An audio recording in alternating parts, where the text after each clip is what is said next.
We are back, and we've got D&D. Exciting stuff. Uh, Zach here is going to be the one hosting it, so I'm going to basically hand it off to him. Just a reminder, I'm going to update the information on the screen, but once again, like our other D&D games, you can donate to give advantage, disadvantage, or reroll. And Zach also said that if you donate a decent amount of money, you can create some NPCs or enemies as well. Go ahead. Yeah, well, again, Dan, thanks for organizing this, and happy to be a part of Meowrathon. Yeah, so just a quick clarification on the add an NPC or add an enemy. Again, we're raising money for these cats. Want to keep them healthy and happy. Whatever's a good amount. Dan, I'll let you choose the base amount there.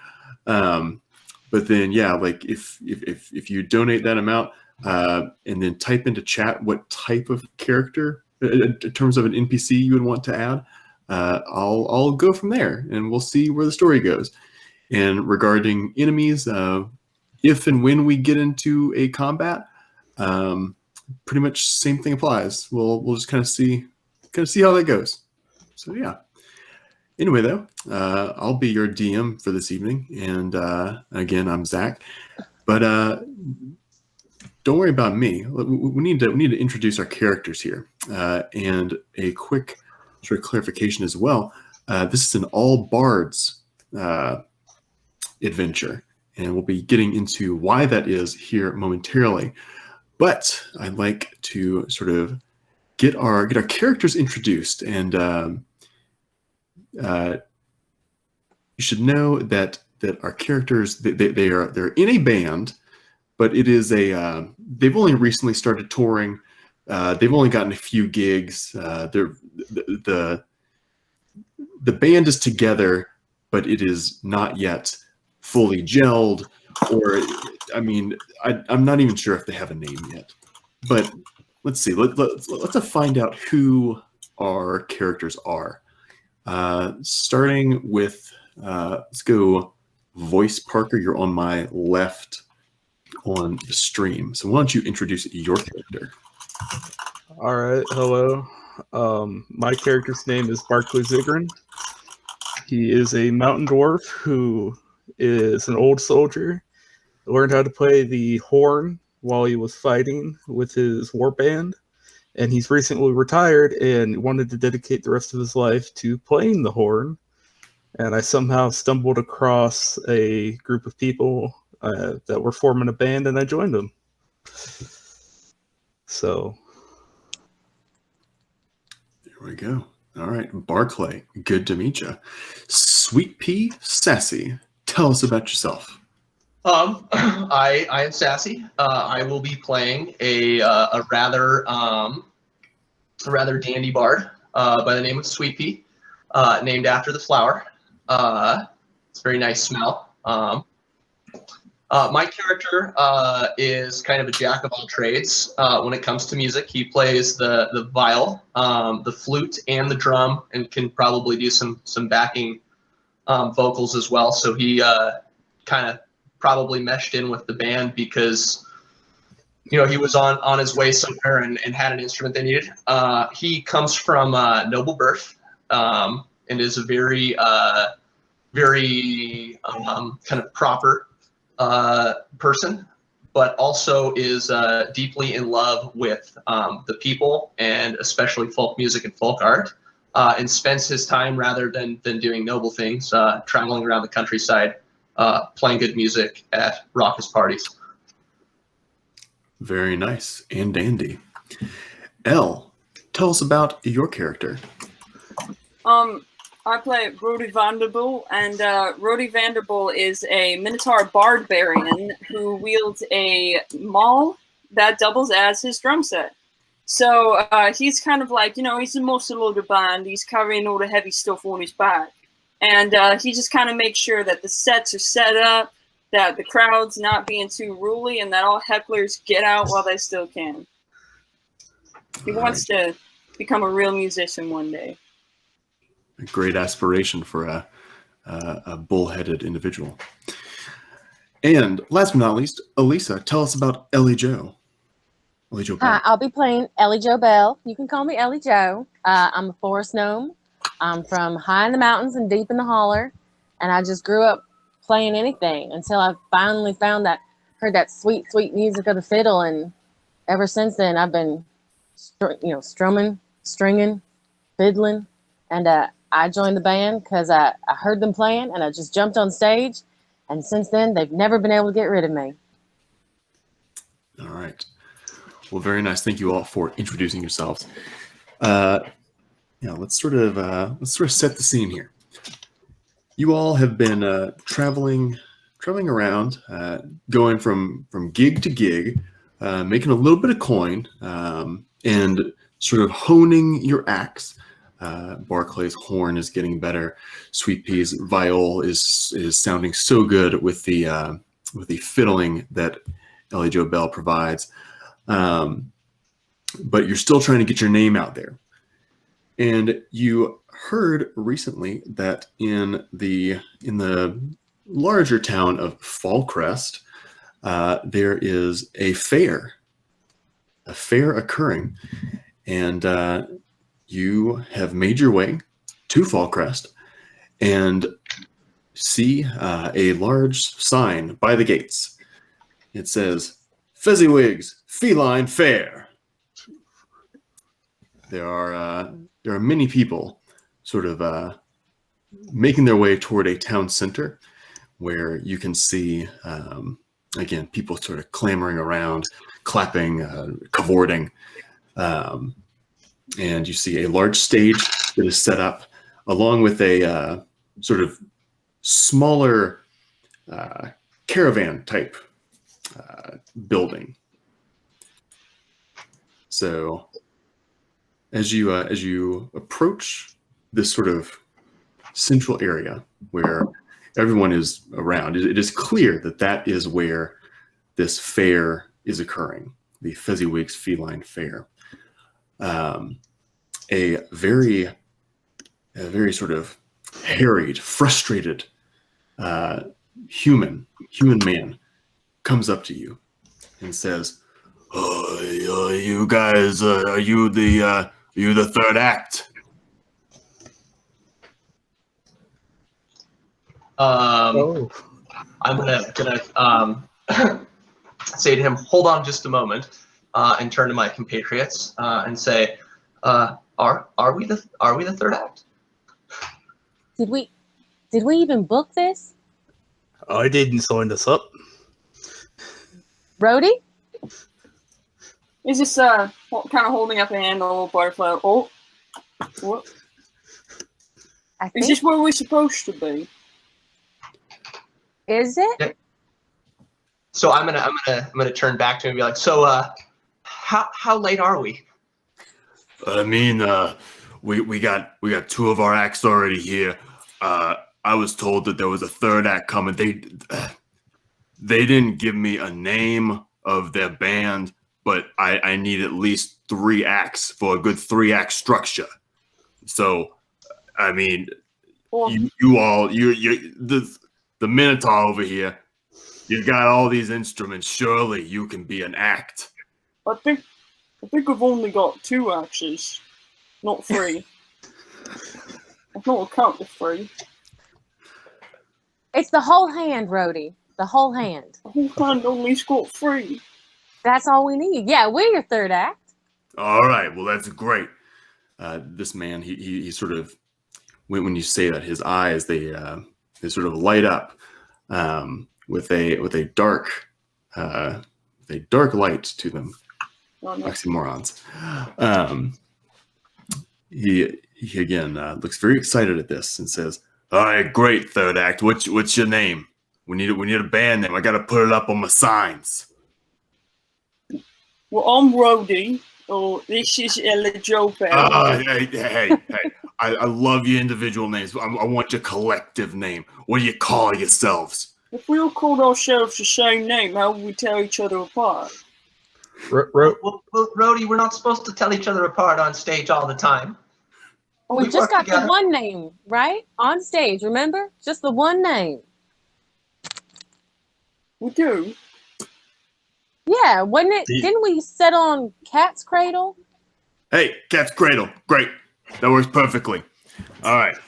I'm going to go get that set up. You guys can see that the crowd is becoming, they're here. They're ready to go.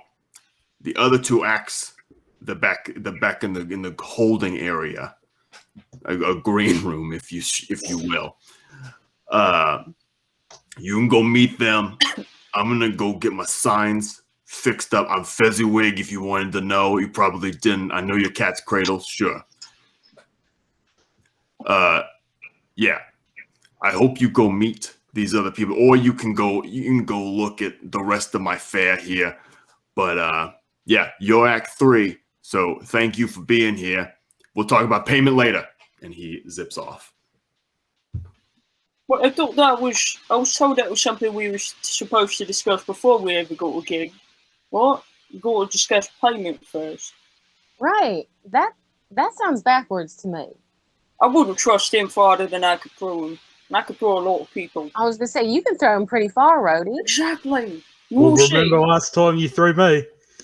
Oh, With through a that wall. was so much fun! Oh my gosh! I didn't know it costed that much to repair a wall after that. Well, Apparently there's like a foundational layer. They don't just pop it up. It's like they got a bit of wood in there first. It's crazy. Yeah, it didn't cost you much because I paid for it. Oh, that would make a bit more sense. well, technically, we all chipped in. Well, I chipped the wall. We know. Yes, you The did. wall. You did. Sorry Anyway, about that. should we go out and scout the competition? Well, I think we're gonna be the best, but sure, we can go look. All right. So if you all are going to go scout out the competition, you see that on the stage area, it is slightly raised, not like a big stage, but like a high school theater. It's like maybe 5 feet above the regular ground. There are steps leading up to the stage level, and then a sort of plywood door that is unlatched, leading to a back area from which you can hear some strumming of notes as well as the mewling of animals. Well, if that's how they sing, I don't think we're going to have much of a problem. Sound a bit like a donkey. Well, different taste, Rhodey. No, I suppose I'm the least qualified to be commenting on animalistic voices. You know you've got a sweet voice, Rhodey, and that's that. Well, I think me. So So again, is the there, door is... Go ahead. Oh, I'm assuming you're going to describe the green room now. Well, yeah. So again, the door is unlatched. You can easily push it open, and you see inside a sort of a very hastily constructed room that has the entrance you're going in, and then on the right side of the room there's another door leading out to the stage area. Is that clear? It's about a maybe a 10 by 10 room with, again, 2 entrances, the one you're coming in and the one going out to the stage. In there, you see a veritable menagerie of people sitting in the far back left corner. You see three what appear to be humanoid cats standing. They are where you hear the strumming and mewling coming from. They're all wearing very bright colored outfits. Have excessively styled hair across their whole bodies. And standing in the right back corner, the the cat humanoids. There's 3 of them on the back left. The back right, you see a human man sitting with 2 large black cat-like beasts with 6 legs and tentacles. The man with the beasts looks up and says, "Hey, you guys, the 3rd act. What's your name?" Well, the cat's cradle. Cool. Or the Cool. caterwaulers, depending on how you think we sound. Oh, I mean, that's cool. Caterwaulers, that's fine, man. I'm Rhodey. This is Ellie Jo Bell. It's over here. It's a sweet pea. He's named after a flower, if you can believe it. That's really cool. I'm Kobe. These are my friends. We're called Social Displacement, and we're here to rock.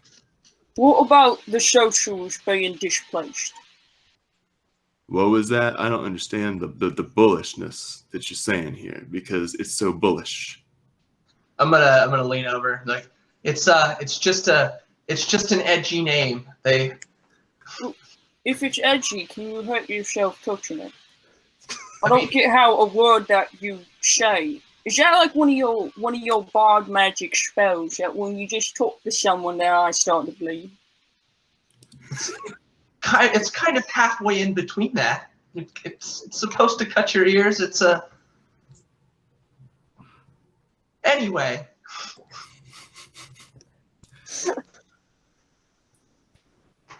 Well, yeah. So, caterwauling cradles. I'm glad y'all are here. Oh, that's pretty good. He just came up with that on the spot, didn't he? I kind of like it. It's a bit longer, but... Well, I don't remember it anymore. I just know I liked it when I did. That's important. Well, I mean, me and my friends here, Scott and Leonard, they're very pleased to see you as well. And yeah, my tunes. I think I'm gonna win this Battle of the Bands, but you know, I'm just trying to be chill here. I'm gonna go. I'm gonna take these cats. One of them at least. I'm gonna take one of them. Take Scott out for a walk around the stage. Get a feel for things. What kind of things is he going around feeling? That's kind of weird. see I don't the, think it's any of our business. I think we just need to leave them alone. Oh, all right. I can respect that. You see the human Kobe walk one of the large black cat-like beasts with 6 legs and tentacles out of the stage door. Would we know it? Would any of us know what that is? That strange beast? Roll me either a nature or history check. All of y'all can do that. Nature's pretty high. Let's go. Oh no, history. Okay, cool. That's I already got 19. So I got a 13 on my nature. I got a 16 on my I history. got an 18 as well. Okay, so everyone Bard except things. What was that this week? I said just bard things. Yeah, exactly. Everyone except Ellie Jo. Yes, you all recognize that the beast that Kobe is walking around, and one of which is still in the room with you, is a displacer beast, known for its very stealthy actions and ability to maul its prey from the shadows. And Ellie Jo, I mean, you just got out of the holler. You're not going to know that. Right. I've never seen anything like that. That's the craziest thing. One of the craziest things. I've seen a lot of crazy stuff since hooking up with y'all. if you But want I've my never seen advice, it. I would highly recommend against petting them. Oh, Rowdy's not okay. wrong. I've seen them in battle. They do quite a bit of damage. They can So- fight. No, We're just very we are not evil-tempered. fighting. We are not fighting. We're here to play music. Well, No fighting. And no throwing me either. oh. Is there Brody, anybody you can that always can... throw me. You can always throw me. You know that. It's less of a throw when it's shield. It's more of like a toss. Like, have you ever played the game? What is it? It's something about corn, but you don't actually throw corn. Oh, we play that game. Oh, But we throw cornhole, corn. that's it. It's just like it's like skipping stones on a river. The humanoid cats in the back left corner, they immediately stop strumming when they hear you say river, and one of them goes, "Hey, you talking about me? I'm River Cats." No, I don't we're think in I another was, but conversation hi. entirely. Yeah, you I'm guys. Rody Vanderbilt. This is Ellie Joe. Well, I heard y'all saying that you're the Cat's crater walls. That's all cool and all, but you'll never beat River Cats and the Hornwallers. Well, don't worry. We're not looking to beat anyone. This is a very passionate battle of the bands. And I bet once you hear us play, you'll think we're the Cats Meow. Is that That's a pretty good band name. Why don't we use that one? Why don't Well, we we're just still call kicking it? it around. Why don't we just call it Rhodey and the Pussycats? But none of you are cats. We could look like cats for the show. Hey, I'm sure why- we could why are you find some gonna try to cat look like ear cat outfits. when me and my friends we have feline genes. I Well, mean, Are they wearing pants? He's rolling for no. it. So does the fur Natural like 20, cover? I don't need pants. Does the fur like cover everything, or are they just like naked on purpose? Is it Donald ducking? The fur covers enough. Okay. Okay, good. Ellie Joe, she's got unsheltered eyes. She's about the right height at 3 feet tall. She doesn't want to see anything. Don't worry, Ellie Joe. If anything wrong comes up, I'll cover your eyes. Thank you, Barkley. Oh, I'm soon trying to enough. return to the holler with my innocence intact. Man, I'm so amazed at the ability you all have to have such camaraderie after only clearly being together for so short a period. Me, River Cats, and the Hornwallers, we've been together for years. That's why we're gonna win this fair. So, yeah, be intimidated. How long have y'all been together? Like, as a band? We've Or been together for 13 months. that's amazing. And is the relationship going well? It's all right. Yeah. It's What's hard. it called, camaraderie? Is that like a type of disease? What was that? Well, No.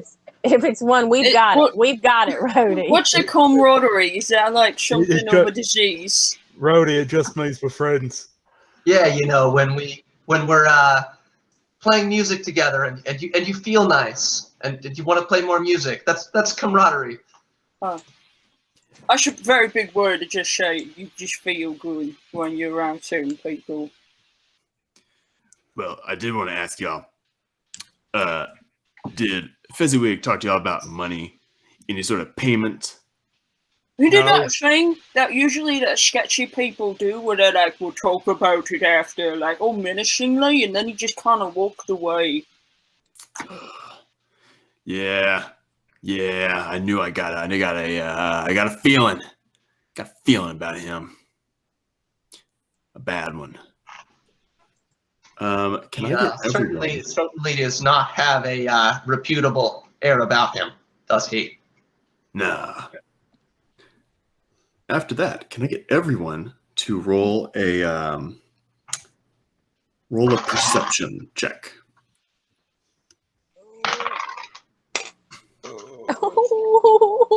Sorry, I forgot the alphabet.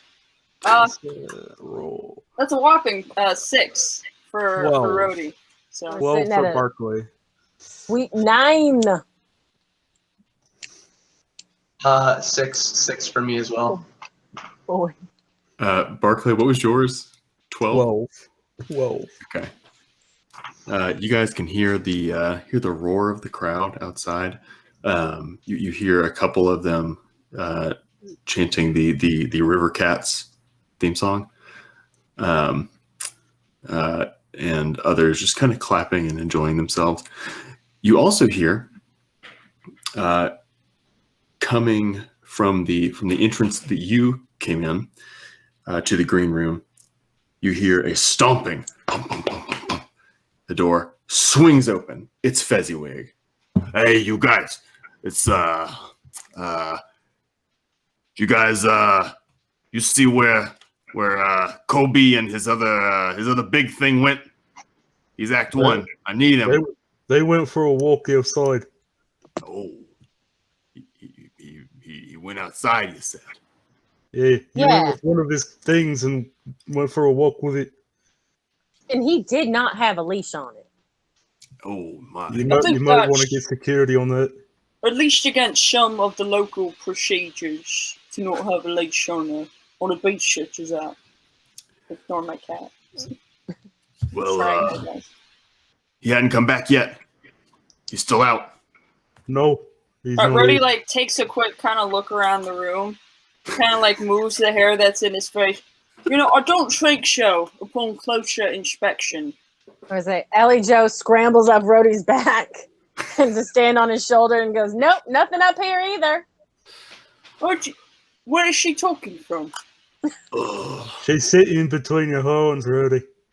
I can't see up there. So he just kind of like pats. I'm sitting crisscross applesauce. I like it up here. He just kind of like moves a hand up there, and I think he might even like smack you because he just has no idea where you are. It's a big hand too. Almost like knocks her back and she like really grabs the horns to steady herself. Oh, never mind. I got it. Rudy, don't do that again. You're supposed to. It's like when you got a bug on your back and you can't get. Oh wait, you guys don't. You don't exactly have that same problem where your hand doesn't reach your spine. Yeah, but that bug is our friend, and it's your friend too. Oh, I didn't mean to call you a bug there.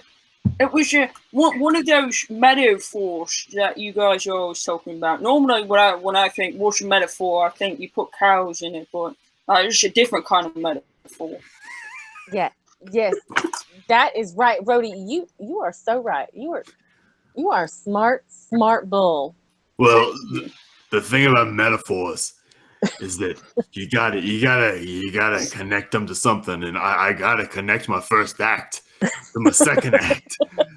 And Do you want us to go look for him? He's not exactly hard to miss. Did you see his cat? I did. There's one of them right here. I haven't touched it yet. I don't plan to. I wouldn't touch it if I were you. Well thank you. Rhodey's Barclay. already just kind of like fascinated by like the tentacle that's just kind of like lashing around. Yeah, it's like looking at you. It's like it's coming over, like nicely sniffing you, but like looking at you. Yeah, Oh, I she wouldn't turn your should back to the tentacles. That wouldn't be good. Finally, a cat that's about martial arts. Every time I try to pet a cat, it doesn't go so well. Hey, I'm about your size. I'm River Cats. He just kind of extends a hand and just pats, just the top of his head. Well, yeah. Careful, Rhodey, don't crush him. Well, listen here. Cats meow. Whatever y'all's name is. Let's. I'm Rhodey, and I this would is so- a bad joke. I would so appreciate your help in finding the first act, Kobe and his cat, one of them. And hey, you, River Phoenix, River Cat. Hey, I need you to stay put. You need to lock the doors and just be in here. You just be safe. You got me? River Cats nods in a questioning fashion. Be safe. So All right. we're gonna go be detectives and find your. It's his second act, first act. No, you're finding the first act. The second act's back there. The cats without clothes. We're gonna go find your first act. Does that mean you're going to pay us more than if we were to just play music? Like a finder's fee. A finder's fee on top of a musician's fee. I thought You know, more money. And maybe even a percentage of the door. I know we were going to talk about that afterwards, but I just want to know, what kind of numbers we're looking at. A percentage of the door. It's a plywood door. You want to take a piece of it? You got it. I want to take a piece of the coin that comes through it. I could probably pick it up and just rip it off the hinges if we really want. I mean, if we need to, Rhodey will take the whole door. I'll tell you what, I'll do. I can also make a hole into a door. That's true. He can make a door anywhere, really. Have you seen the size of them? Let's do this. Sweet Pea and Ellie Joe, you guys roll persuasion, and Barclay and Rhodey, give me an intimidation check. Let's go. I have a +4 to intimidation. Yay! I've got +5 to intimidation. Got 19. All right. He's not doing anything threatening. He's just there. I got a 14. I got a 19 for persuasion. I'm not sure I did my character sheet right, but maybe I did. I picked a lot of persuasion. I picked persuasion like 3 times for my bonus. So my persuasion's bonus is like +11. Yeah. If it wasn't a bard, I would say right. double check that, but it's a bard. Yeah. So I rolled, let's see here, and then I add my proficiency bonus as well, right, if I'm proficient in it. Mm-hmm. So that is a 27. Nice. Yeah. So, all right. So Fezziwig will like put his hands in his head in his hands. Sir, if you only have, we are your third act. You're missing your first. If we go find your first and we don't come back, you'll only have one act, and it's the River Cats. More problems now. And they're barely covering up with the fur. Ugh. Okay. You drive a hard bargain, but I can't refuse. You guys, you get 50% of the door, and yeah, you'll get a finder's fee, but you gotta find the first act, and you also you gotta come back alive for your set, okay? What are you supposed to mean by that? I means what it says. You gotta come back alive. I suppose it's he doesn't want us to be eaten by that cat, perhaps. And other assorted. Maybe things. It's like one of those sayings in showbiz where it's like, "Don't break a leg," or "Don't kill that guy, get rodeo." Or don't get killed going to find someone. Yeah, exactly. It's one of those like polite things in the showbiz. It's just weird as when they say stage left, and then you start going left, and they're like, "No, it's the other left." You're like, "But that's not the left that's not my left." Well, and it's just like this awkward exchange. Well, I do really mean alive. Not like some sort of backwards alive dead thing. I just need you to come back alive when you're finding the first act. Because if you're not here, you're not getting paid. You're not performing. The cats is you're gonna be a cat in the box if you catch them adrift. I can't fit into most boxes, so I'm hoping that's not the case. We had some guy in our holler who had a cat in a box, or sometimes he didn't have a cat in a box. Is it like that? Maybe the cat's in the box? I thought the saying was that the cat's out of the bag, or is it box? Is it the cat's out of the box, or is it the cat's in the box? Everyone roll perception. Historically, I'm very good at that with Rhodey. 16. All right, not bad. He has moved the hair out of his face. I have rolled a 10. All right, so we got 16, a 19, 10, and 9.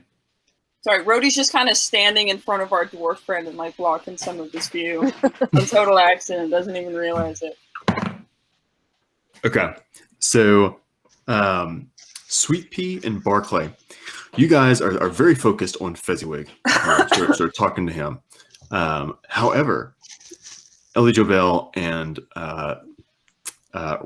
Rhodey, you hear a high-pitched scream coming from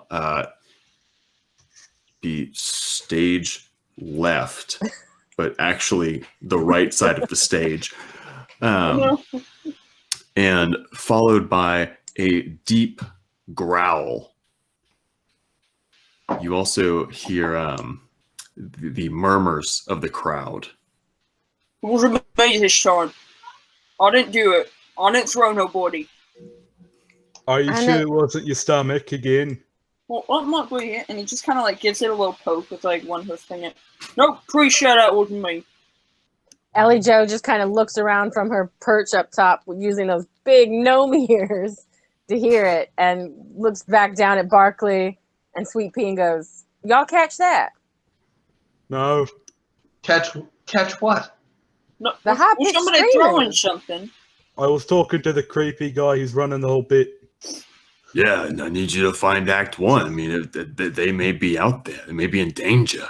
More importantly, that crowd who's going to pay our door fee is out there. Which side of the room did we hear it from? Like, was it coming from the back door or the front door leading out to the stage? The back door and then further away toward where that leads.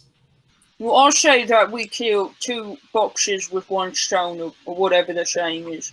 And we head out that back door to find the first act and see what that noise there was. Wait, does anybody remember what door, what's his name, and the weird creature went out in the first place? Oh, no. And Rhodey opens the nearest door to him and just kind of like swings it open, like almost like creaking it off the hinges.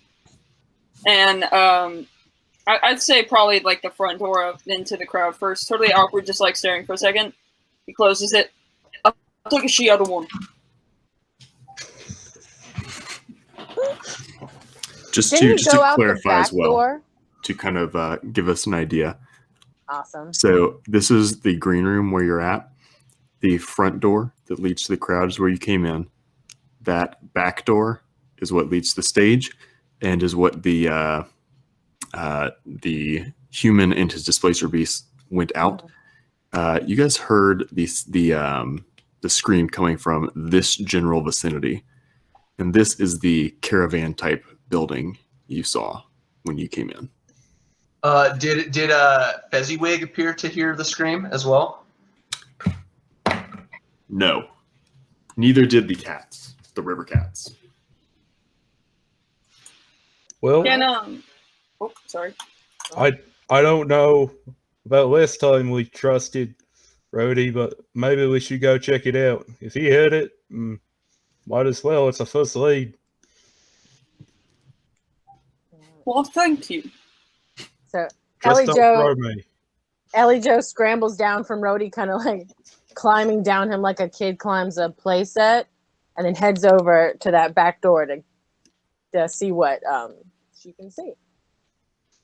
All right, so Ellie Jo, you see that that the curtain is drawn, so you cannot see the crowd, but you see that in the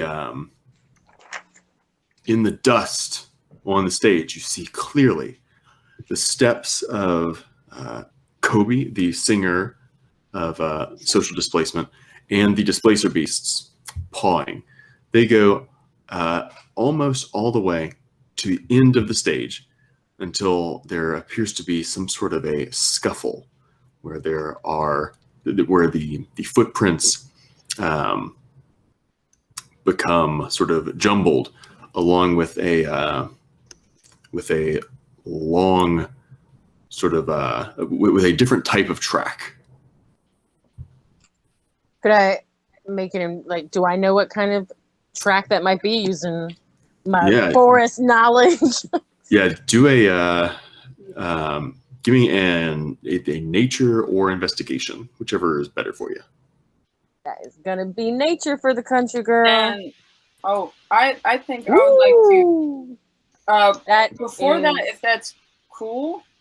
Rhodey, like, he starts kind of like humming his own like heist music and like kind of like kind of hitting on a pan that's attached to his back pocket, and he will cast Bardic Inspiration. Or Nice. not Bardic is there what's the spell one? Bless. Oh no, wait, he's not a first level bard, so he can't do that. So yeah, he's just gonna go ahead and burn a Bardic Inspiration. Just like making his own heist music. Nice. All right. You ever heard of beatboxing cow? That's what it is. That one sounds amazing. So I rolled a natural 20. Oh, well, there you go. And yeah. my again, country girl. So that would be a 27. Plus, what is Bardic Inspiration? A 1d6. Oh, 1d6. Yeah, he's not the best bard. So it's only 1d6 right now. And that is another 2 for a whopping 29. There you go. So, Ellie Jobel, you clearly recognize that this set of tracks belongs to a Naga. In your holler, it was overrun by these snake tyrants, and they were stealing your corn supplies. Because I mean, Snakes in the corn. Snakes got a corn. Snakes love corn. That's what we always say. I didn't know that. You would know by your intimate knowledge of Nagas that it's a spirit Naga that has powers of charming and rejuvenation. So you see that track interspersed between the tracks of the singer and Displacer Beast. And there's no blood or anything that you can see, or like. Yeah, there's like a little bit of blood, but not like, oh, a murder. No, it's more like, oh, something took place here and someone was dragged. You also can clearly see that the dragging took them closer to the caravan type building. And like Joe looks back and kind of like stage whispers, like, there was a bit of a scuffle. Wait a minute. I don't know why I'm whispering. There's no one here. And they got took by a snake man. A hoodoo snake man. Is that another one of those bands? It's got a very interesting name, if so. It would be a great band name, Rhodey, but it's not. It's a person. Rhodey, I think we should probably take the lead on this because I don't think the gnome can do much about it, considering how tony she is. Well, she did look at that dirt and just say, "Oh, that was a snake," and I think that's pretty impressive. I think she might get killed by the snake if we don't go first.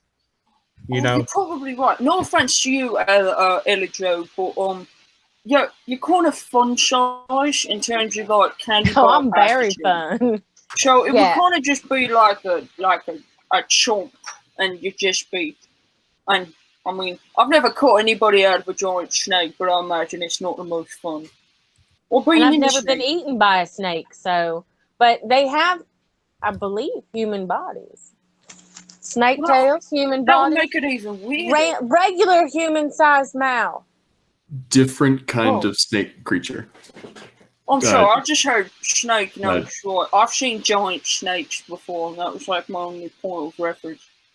Elijo, you would know that a Naga is literally just a like giant snake, whereas a Yuan-Ti is a snake with arms.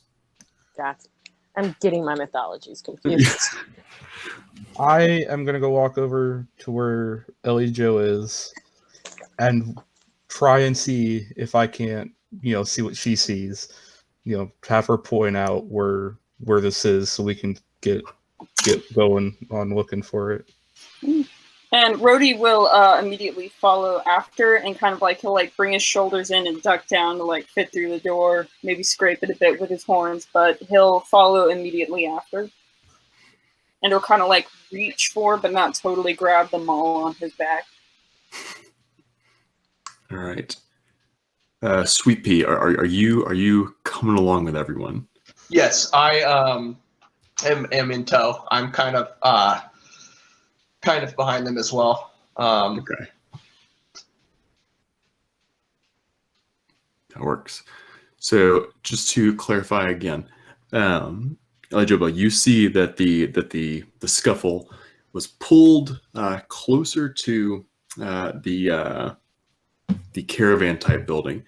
As y'all get closer and sort of are inspecting the scuffle, you see that there is an unlatched door at the back of the caravan, where there is an additional sort of splotch of blood. Guys, there's blood right here. Can I I can think I they just went this way. slowly creak open the door and look inside? Yeah, you can definitely do that. Okay. Um, Perception? Or yeah, you can. Do a sleight of hand on that. Let's see how quiet you are. oh no. Also, do you have Oh! dark vision? Yes, I do have dark vision. Okay. Oh no. I'm a mountain dwarf. I do have dark vision, and with I get a 19 with my Okay. my bonus. Yeah, Barclay, you're able to creak open the door without a creak. You see inside that there is a long. It's almost like a T. Let me draw this. The door where you are entering.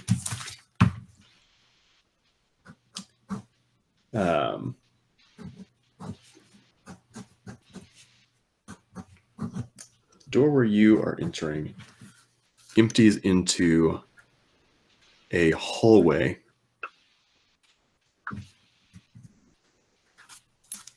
And again, it's very low light. So just to clarify here, this is where Barclay is. This enters into a T. You can see that there is some areas over here on the right and left and a long hallway. In Barclay, you can see that there are other rooms, potentially, you might even call them cells on either side of the longer hallway. Barclay, also give me a perception or investigation check. That's going to be perception because I have negative investigation. 1, 3. So with my proficiency, I get a 21. Okay, nice. Yeah, you can see that on the right side of you, there are snakeskins, a large pile of snakeskins, and there is a trail of blood leading to this cell. But it Rhodey, is, and also Rhodey, just you might want to get your hammer out. I've always got my hammer out. And he just kind of like haphazardly swings it over his head, like maybe causing one person to duck and like. Quiet, Rowdy, quiet. Could Be careful with that Rhodey thing. even fit through the door of the caravan? If it's question. only for small, he cannot fit. He's still a medium-sized creature, so he can realistically fit through doors. it He is. just might have to go sideways. Yeah, it is built for like humans. He can fit through medium-sized things. Okay. Brody also offers. He said, "I'm kind of new to this whole magic thing, but if it's a bit dark in there, I can make little lights dance around." No, I don't want to spook anybody. I can see perfectly fine. Yeah, to also clarify what you're seeing there, Barclay. Actually, more so just kind of add in the rest of your senses. You see this T hallway with these cells, but you also get a very pungent smell of sweat, fur, and maybe a little bit of like urine, even like cat urine. And you can hear in this sort of humid atmosphere, just kind of slow breathing. Many instances of like slow breathing. I think there might be something in here. Is that a good or a bad thing? I think it's a bad thing. Is it Because moving? it's well, I hear breathing, but it also smells like one of the camps from back in my war days. And there's a pile of snake skins. So we might want to get ready to fight something. I don't necessarily know. Are the rest of us, we're still behind him outside of the caravan, correct? That's my understanding. So can Sweet Pea smell coming out of the caravan? Yeah, it's some pretty humid, stinky stuff. Well, Rhodey, that certainly smells bad. Oh, I couldn't even barely smell it. I mean, I've got like this. Did you know that fur is the thing that starts to smell most of all when it gets like wet? So I'm just kind of smelling myself right now. I can't even tell what's in that room. I feel your pain when we go to traveling in close spaces. My apologies. Should one of us creep forward? Maybe one of the smalls? Walk forward and see if someone's away? I'm gonna draw my light hammer and take a step inside. Yeah, you can definitely go inside. Again, in the area immediately after the door is just kind of an open space with a lot of snake skins. Are you going to venture further toward the cells? I just want to step inside and use my night vision and just look around, like get a sense, like, is there anything hiding in the corners of the open room? Okay, great. As you enter the sort of open area, you can see with your night vision that there is nothing. There's nothing hiding in the snake skins or sort of in the corners there. You do notice, though, as you sort of glance around a corner here, if you're, for instance, say right there, and you're looking at this cell, you notice that there is a sign atop it. Engraved on the sign was the word bear. That has been crossed out, and in red paint, tiger has been written above it. Is there anything in the cell? How far is dark vision? It's just like 30 feet. 60 feet. 60 feet. Yes, there's something in the normal cell. Dim? Yes, it's 60 feet. Yeah. Yeah, you can clearly see that there is a large, what appears to be sleeping, as advertised, tiger in the back of the cell. And with an unfortunate disregard for all the air of silence and secrecy, because it's Rhodey. Rhodey's going to call out in there, kind of like cup his hands. He's like, "Are you all right in there?" Rhodey, be quiet. There's a sleeping tiger. I'm concerned for my companion's well-being. I don't think that's exactly a bad thing. Despite Rhodey's rowdiness, the tiger remains sleeping. However, Did he say there was a tiger? You do hear, Barclay, some rustling from some of the other cells. You can also begin to see, as you're kind of looking around, that the other cells have similar signs. One says ostrich, that's been crossed out, and it now says lion. Another has horse, that's been crossed out to say saber-toothed tiger.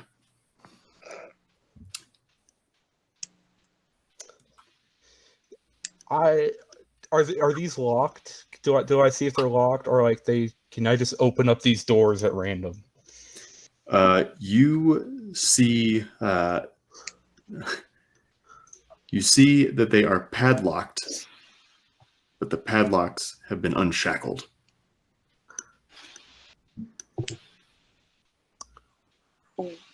Oh no. I'm going to sneak forward into the hallway and see if I can't find where that trail of blood ends. Can I do that? All right. So as Barclay's doing that, just to clarify, Ellie Joe, Rhodey, and Sweet, you guys are all still waiting out back. I would say Ellie Joe has actually probably crept in behind Barkley and would have gone over to the snakeskins to see if they were like molted snakeskins or like about to be a belt snakeskins. So she'd be on the other side. A belt. Not that she's shopping. She just wants to know how irritable a creature there might be. So, Ellie Joe, you can see that they are molted. One fairly recently.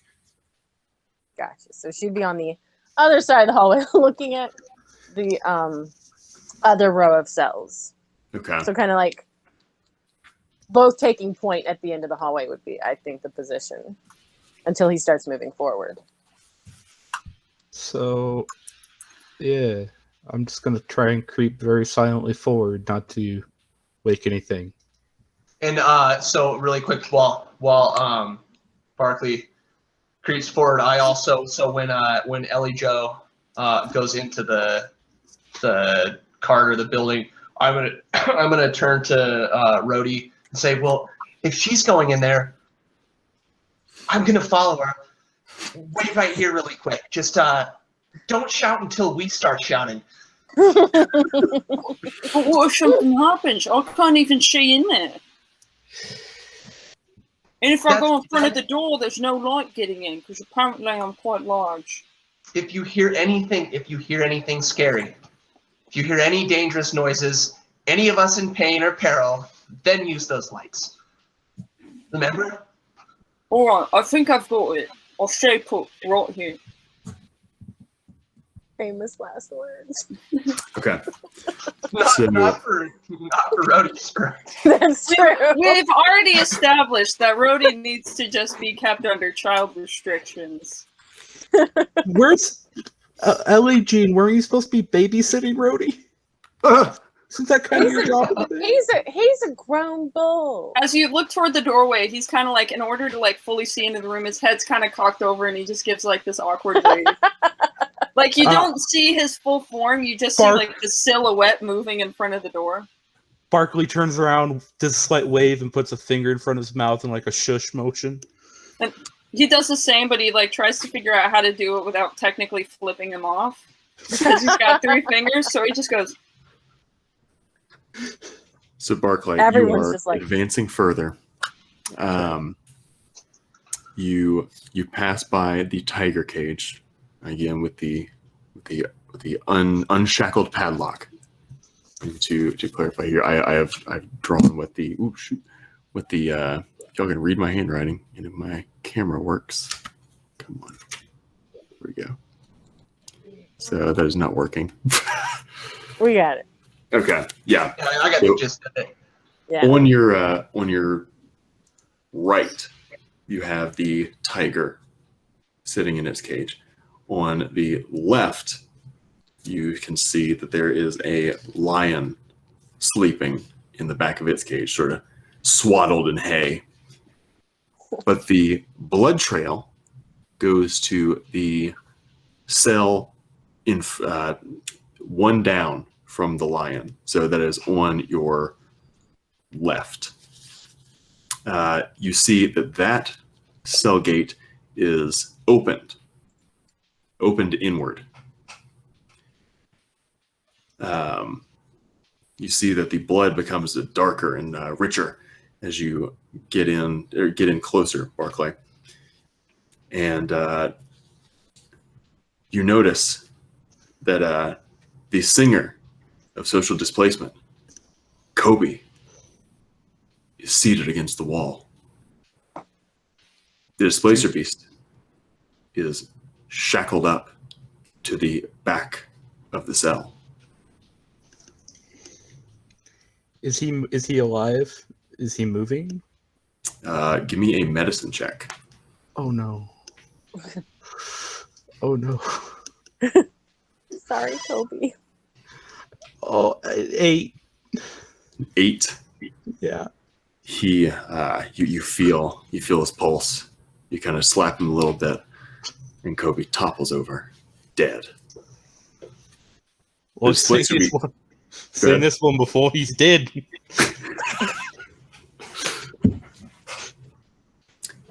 The beast looks at you with frustration, seeing that you are meddling with his old friend. Hold up. Alley Joe, come here. You speak animal. Are you saying that because I'm from the mountains or because you know I speak animal? Lucky guess. Anyway, Ellie Joe like scurries forward, but on her tiptoes, so she's making it the least amount of noise as possible, and peeks her head inside the cell and just goes, "Oh no, Kobe! Did he have too much to drink? That was a lot of alcohol in a very short amount of time." No, he's just lost a lot of blood. Oh, that'd do it too. You can see it on the ground. Well, I'm not here to make judgments on how people keep their own houses. I just need you to talk to the thing with the tentacles that looks like I don't know what it is. The thing I've never seen before today. Talk to that. Yeah. Well, See what happened. So has the no petting restriction been lifted? No. You can see that the displacer beast's fangs are bared. Nice kitty. Nice kitty. And she like stage whispers to Barkley, "You didn't kill Kobe, did you?" If I did, there would have been a lot more blood. Okay, Brad, but let's go with it.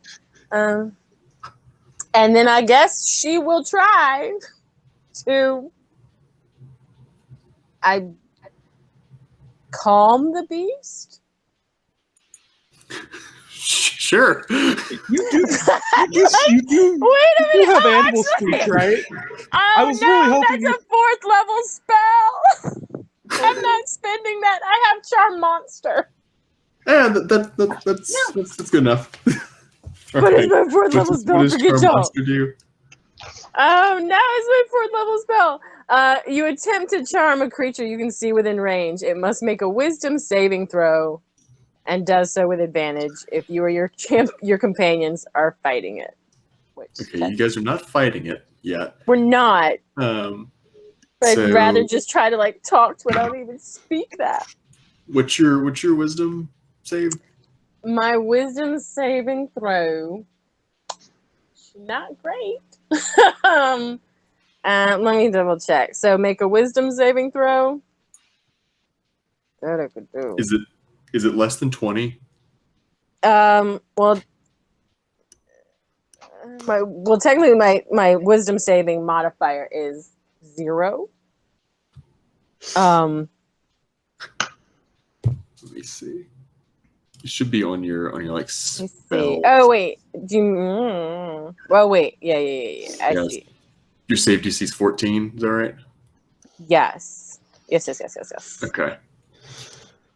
All right. Let me ask you this: How did you attempt to charm the beast? I probably, honestly, she'd just start humming and like pull out her fiddle, but instead of like pulling out the bow, she just starts to like pluck it like a ukulele while being like, "Nice kitty, sweet kitty," and like slowly approaching it, trying to soothe the savage beast. As As she's you, slowly approaching it, I'm right behind her with my hammer just in case. As you approach, the beast once again flips its ears back, its fangs bare, and a guttural growl erupts as one of its tentacles strikes at your fiddle. And let's see. Oh, It swats the fiddle out of your hand. No! Can I make an acrobatics check to catch it? What if it breaks? Yeah, sure, you can do that. All right. Oh, my fiddle. Oh, sweet. That would be 22. Nice. You can catch your fiddle. We're gonna press pause here and jump to Rhodey and Sweet Pea. What are y'all doing? Oh, no. I'm still, because it's so dark, I'm still like pretty close to the door, like maybe even close enough to the door that I could like put out my hand and touch it so that I can still have enough light. Because the smell and the dandiness and the being scared of things, and my big protective friend outside hanging close. Okay. And Rhodey is just kind of listening out for any sound that might sound like somebody's getting hurt. And he could very easily cast dancing lights and move on in. But presently he was told to stay put. So he is staying put. Maybe like messing with a butterfly, but that's about it. Okay. So, Rhodey, you will absolutely notice this, and Sweet Pea, you will you will be able to hear it just because you're so close to the door. You hear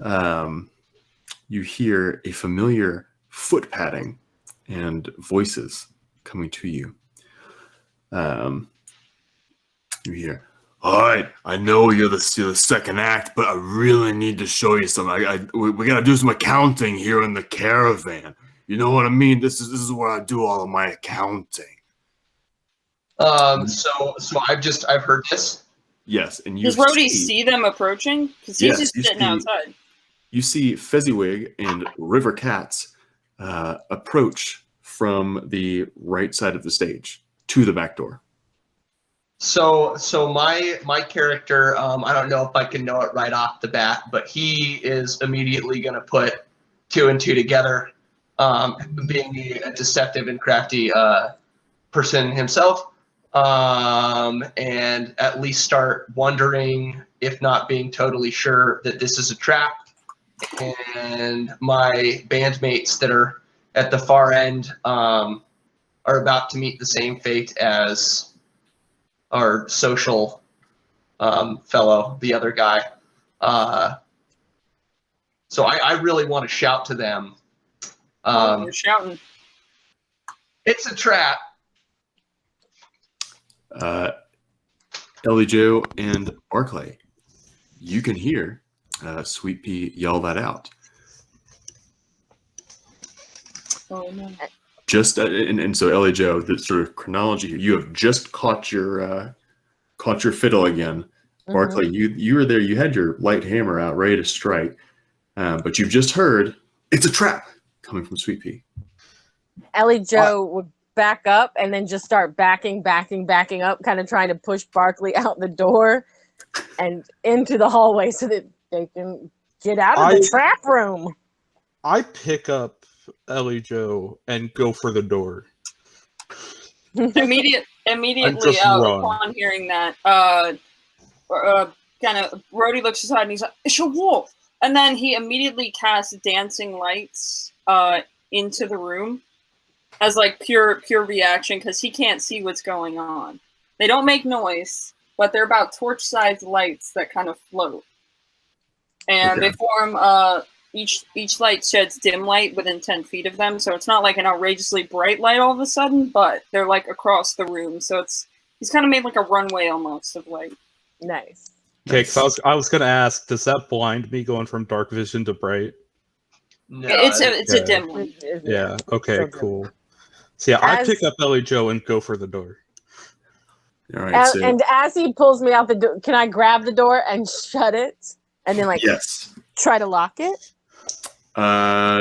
Is there a padlock on it on this one too? There is a padlock on it, but again, it was open. So, yeah, give me a sleight of hand on that, and then I'll one other thing after that. Let's see. So have we, really quick for clarity, have we all exited the caravan now, and you're closing the door to the caravan building? I was No, we're understanding. closing the door to the cage. Correct. Okay, The cool. cage with the displacer okay. beast, yeah. Okay. Sorry, Thank you That for clarifying. is 18. Yeah, you with your small little gnome hands, you're able to bring the door close and snap the padlock shut.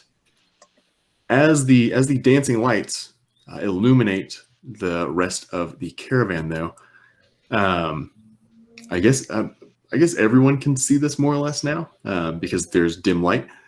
You see that the other two signs that are scratched out, one, the cell that the Displacer Beast was in, was labeled fish and now says Displacer Beast. Oh, And Very then odd looking fish. the one next to it was labeled cow and now says tabaxi. You also see across the hallway, there's one that says moose. It's been crossed out to say were tiger. and But go ahead. these are the additional cells, or like it's like there's just a series of crossed out words like fish and like display, or is like what was it, bear, and then it said lion, and then like Right. is that how it goes? Yeah. So like, let me clarify there. So like, these cells with the X's did not Okay. have anything in them. Gotcha. However, Okay. Displacer Beast now has the Displacer Beast Right. in it. So, yeah, and y'all can clearly see that the tiger, lion, and saber-toothed tiger are all awake from the lights that have Yep. entered their domain. Perfect. So, Ellie, Joe, and Barclay, you guys were heading back to the door Sure were. because in the way we've done this, there's only one door. Good Yep. job. Good job, adventure design.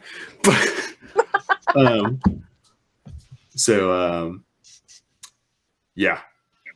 Let me ask this. Rhodey and Sweet Pea, are you guys, well, I guess Rhodey, you were like in the door. Yeah, he was like partially in the door frame, but more or less outside because he can't like stand in it. Like if he's going through the door, he's got to be on one side of it. Okay.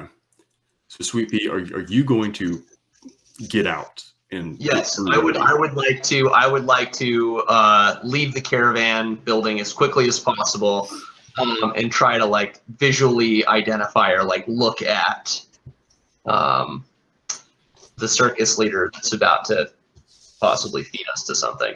And as soon as our Elijo and oh god, I completely blanked on names. Barclay, are they out yet? They aren't out yet. They're still like they were making their way toward y'all, but Rhodey's sort of the limiting factor here. Right. Well, Rudy's Can I? seeing them charge is gonna like kind of dodge and like raise his arm to like make his own door frame so they can just like run through it. And I just want to point out where there's a roadie, there's a door. exactly. Like, I was gonna say either either that or I'm just gonna barrel right through Rhodey with my athletics.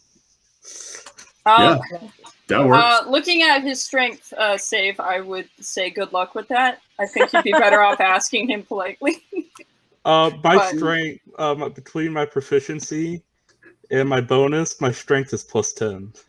All right, Nice. Barclay, you barrel down there. Roll in athletics, and Rhodey, are you going to contest that or? Oh, he already moved out of the way. Yeah, let's Okay. say that I assumed that we That both works. popped right I out. just want to point out, I assume I'm tucked up underneath Barclay's arm, kind of like A football battering ram. style. And so it's just like tiny gnome arms out and getting ready to barrel through this whole hallway. I do have a question. Everybody is level 7, right? Like, and if you're multi-class, it's like they add up to 7, right? Because I think I saw somebody's character sheet earlier where it had like a level 5 and a level 7. Oh, yeah, no, that was mine. It was the link was glitched. It's level 5 fighter, level 2 bard. Oh, was you? Okay, like I was very confused for a second, and I just thought I mentioned it. So Yeah, I it don't just know hit why my brain. I don't know why it did that on the character sheet, but yeah, I'm a level 5 fighter and Need to level be 2 on bard. weird. Yeah. It works though. But Yeah. It works, but it's a little funky. All right. So sounds like everyone has gotten out of the door. As soon as everybody's out, Rhodey moves back in front of that door and becomes the door wielding his maul. Like if anything's getting out, they're gonna have to make that strength check against him. Mm-hmm. Rhodey, could you just close the door? Do you think that's gonna stop a lion? Oh, Well, I don't the door care. has to hope be. so. Wait up, hold up. I have an idea. I have a barrel in my inventory. Don't ask why, but if you look on my character sheet, I do. And it's 70 pounds. Can I block the door with it? Dwarves just have barrels. That's Well, normal. I brought that in a brewing kit, so it's kind of hoping for some shenanigans. Alright, well, Brody kind of backs up. Closes the door. Wait, does the blocked- door swing I was inward gonna or say outward? the door opens inward, so I think Yeah, the door opens inwards, so you would have to pull it back I toward think you. leaving Rhodey, like the door closed and Rhodey in front of it, is a pretty good barricade. Yeah, because if it swings like into the room, Yeah, putting a Rhodey, can barrel you, in can you front of just it. stand there? Or it As all the closes the door and smalls just tumble stands out there. past him. And then is this a good time to request a bio break? Sure, works for me. Yeah, Run I'm needing a bit more water as well. Yeah. to the bathroom and top the beverage up. Yeah, let's do that. Let's take I don't know, 3-4 minutes. Go to the John, go get some more water, get some more coffee, and then we'll be back to see what happens. And also to the viewers on the Twitch, hey, Yeah. if you Hi, want guys. to affect things, you can donate to some cats. Whoa! If you wanna like make rolls get bad, $5 to make that happen, or make a re-roll or something like that. Who knows? Or help us choose a name. if you want to add an enemy, if you want to add another menagerie to this cat palace, that's a mixed metaphor. You can do it. So again, we want to help these cats. We're trying to get to $2,000. We're only $335 away. Whoa! So yeah, I mean, I think that's pretty close. And That honestly, y'all should, if you got anything, I mean, look at that cute cat on stream to the right. They're on a pickle blanket. Like, we need to buy more pickle blankets. It's got pickles on it. Like, we need to like mass order these. Like that's what needs to be happening. Look, there's another cat in the bottom left. There's 2 cats there. You got Oh my 2 for the gosh. price of 1. Oh man! I just had my That's cat come in here and tell me it's time to eat, you dumbass. So Yeah. I'm gonna go feed him. But hey, yeah, Twitch, donate to cats, please. Hearts, BRB. And if you can't donate, recommend people to the stream. Send them on over twitch.tv.dgomiller. Oh god, I'm the only one left. All right. No, I'm still here. Okay, What's up? I could see your camera, and I'm like, it's Oh, kinda... I don't have a camera, and I didn't bother go getting one because I can. All right, I'm eating you up.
Oh no, Barnaby, Bentley, and You are back Beauregard now. are- there we go.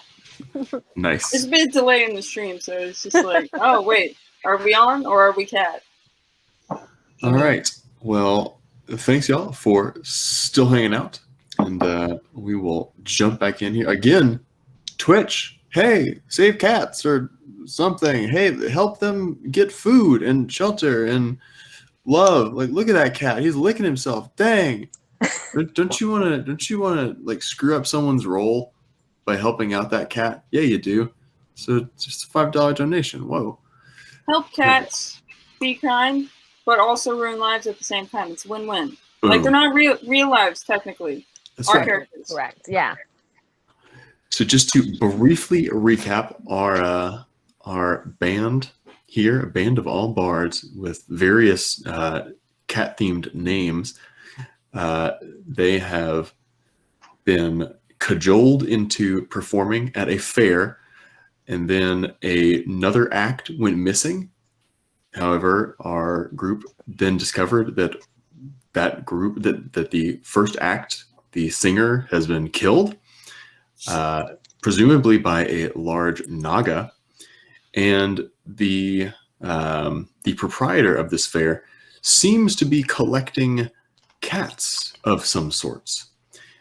Our group has now escaped the caravan where all of these wild animals are kept, and is intent on confronting the proprietor. So that is where we will jump back in. So, you guys all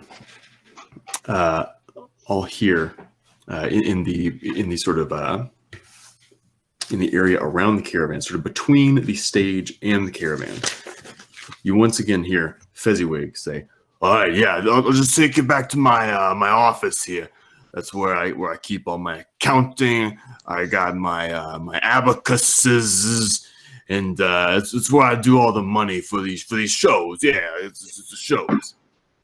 You also clearly hear River Cats, the second act, say, "Hey man, like, I was told that I would be paid up front, and now you're talking to this other band, saying that they're going to get 50% of the take. I want 50% of that other take. It's 25% of the total take." So as we listen to that or we hear that, I'm gonna lean towards the rest of my bandmates. And I'm gonna say, well, it's Abakai. So is he approaching the caravan that we're currently standing in front of? By the way. Yes. Does he see us barrel out? Yeah. Does he see us? Rhodey's just like full combat stance in front of a closed door, like staring at it intently, and he kind of like looks over his shoulder and says, "An Abawool."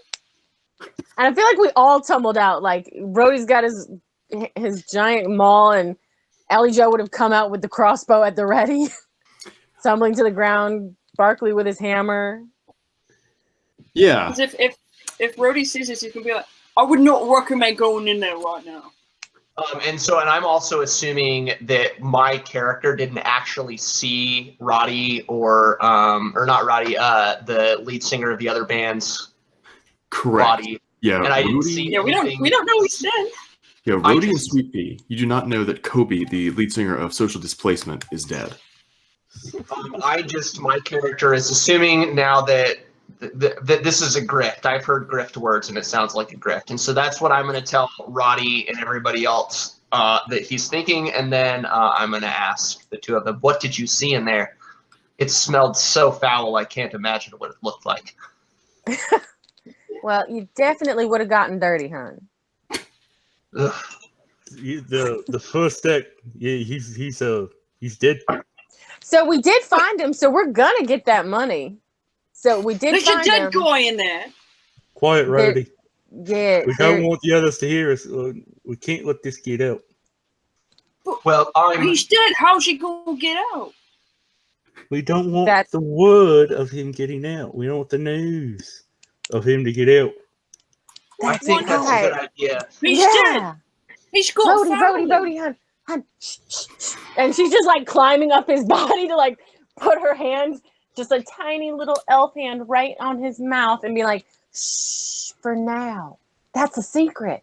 He's dead. It's a secret. That's not a very fun secret.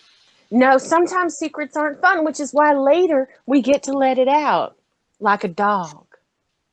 As you guys are discussing the virtues of secrets, you hear again in this very small area that Fezziwig and the singer River Cats could be walking in. They approach, and they're crunching and crunching of the leaves nearby. They now see you standing outside of the caravan. Whoa! What is this? You guys were looking for the first act. Did you find them? No, There's a dead. There's a dead. Wait, Robert, dead. No. I quickly pull the proprietor aside and talk to him alone to get him away from Rhodey. I mean, Ellie's basically, there's a dead Ellie's ringer wrapped around his of face, somebody just I like know in there. hugging his whole face, just trying It's to like, like just smother it. Almost muffled. He's like, "I shouldn't understand. This is not a very fun secret." Like you can't even understand anything he's saying. All right, so Barclay, you're pulling Fezziwig aside. However, River Cats is actually. Let me ask you: are you pulling River Cats away as well? No, just Fuzzywigs. Okay, River Cats will remain with Sweet Pea, Ellie Joe, and Rhodey. So, Barclay, what do you say to Fezziwig once you spirited him away? Can I do an intimidation check to see if there's something he's not telling us? Like, are you not Like telling the us dead something? Yeah, you can do that. Let me ask you this: like, because are you wanting to like necessarily read his mind, but like try to get a sense of something, or are you trying to scare it out of him? I'm trying to see if my demeanor provokes a response that might tell me something. Okay, yeah, do an intimidation then. I was trying to see if it was going to be intimidation or insight. Okay.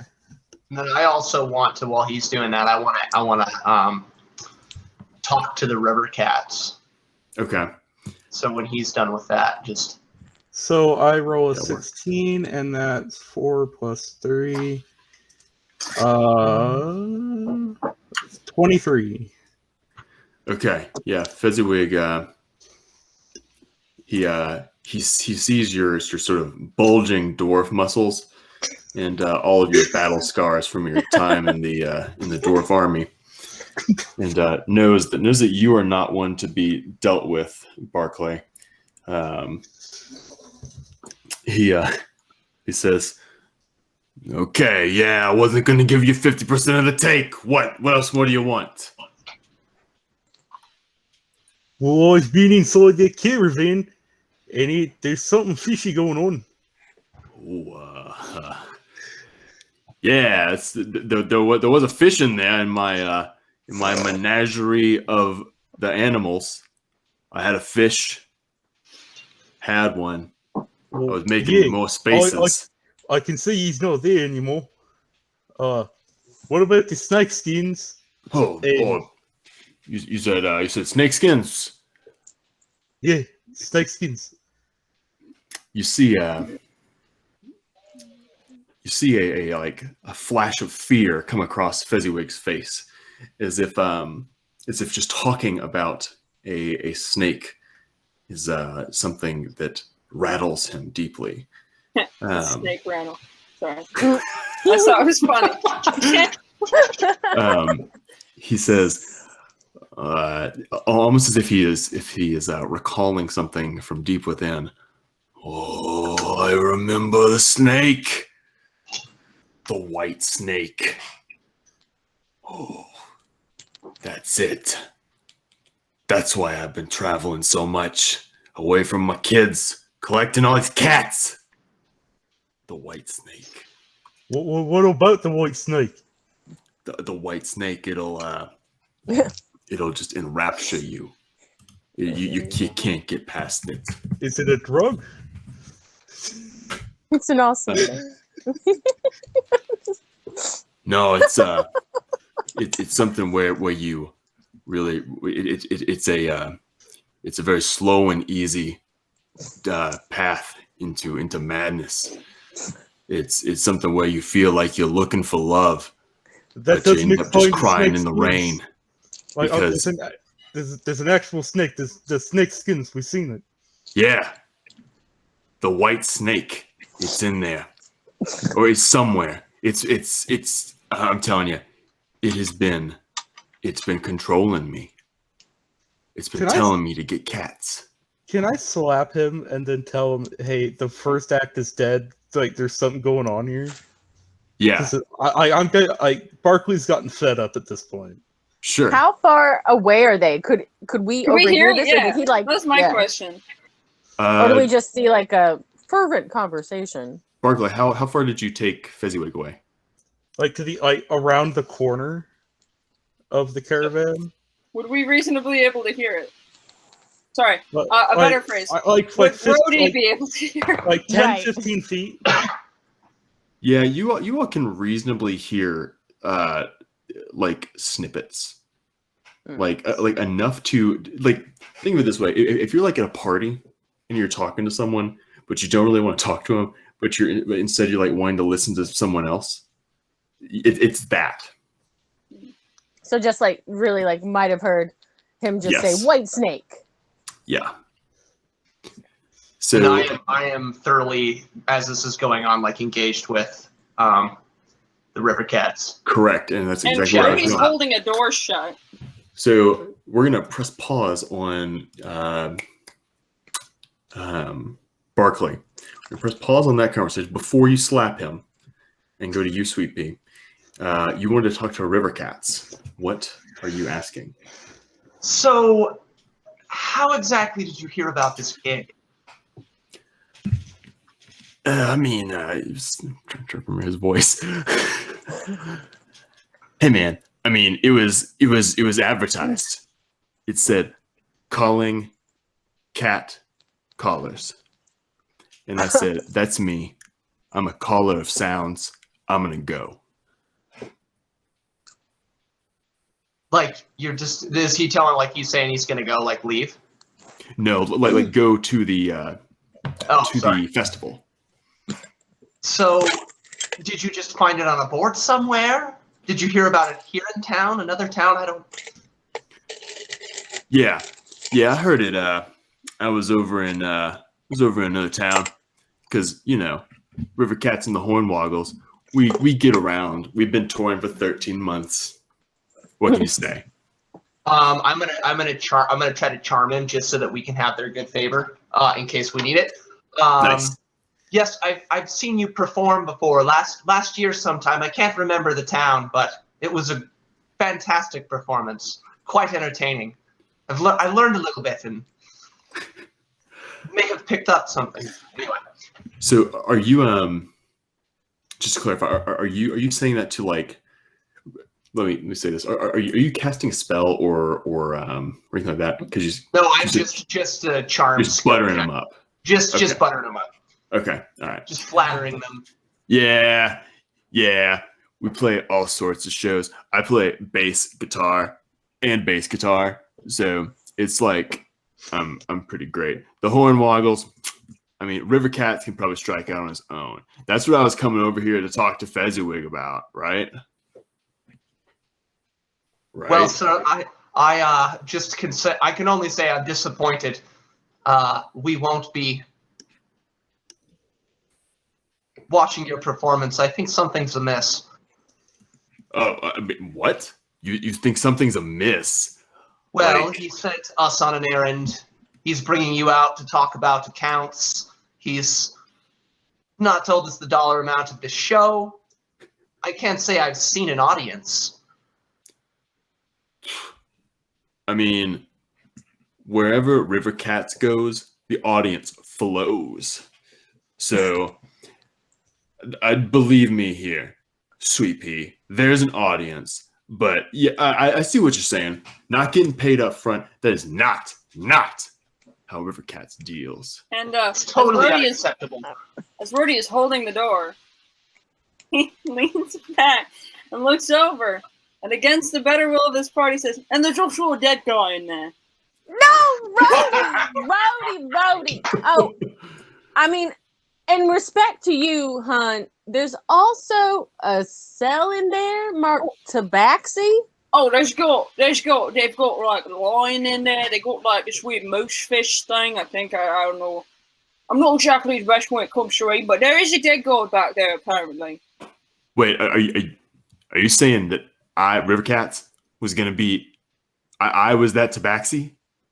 It appears to be. They could have taken the Hornwaggles. Well, I mean, he probably wants the prestige that you would offer, you know? But there's also a dead guy in there. Yes. A dead Kobe. If the first act's gone, who's going to butter up the crowd?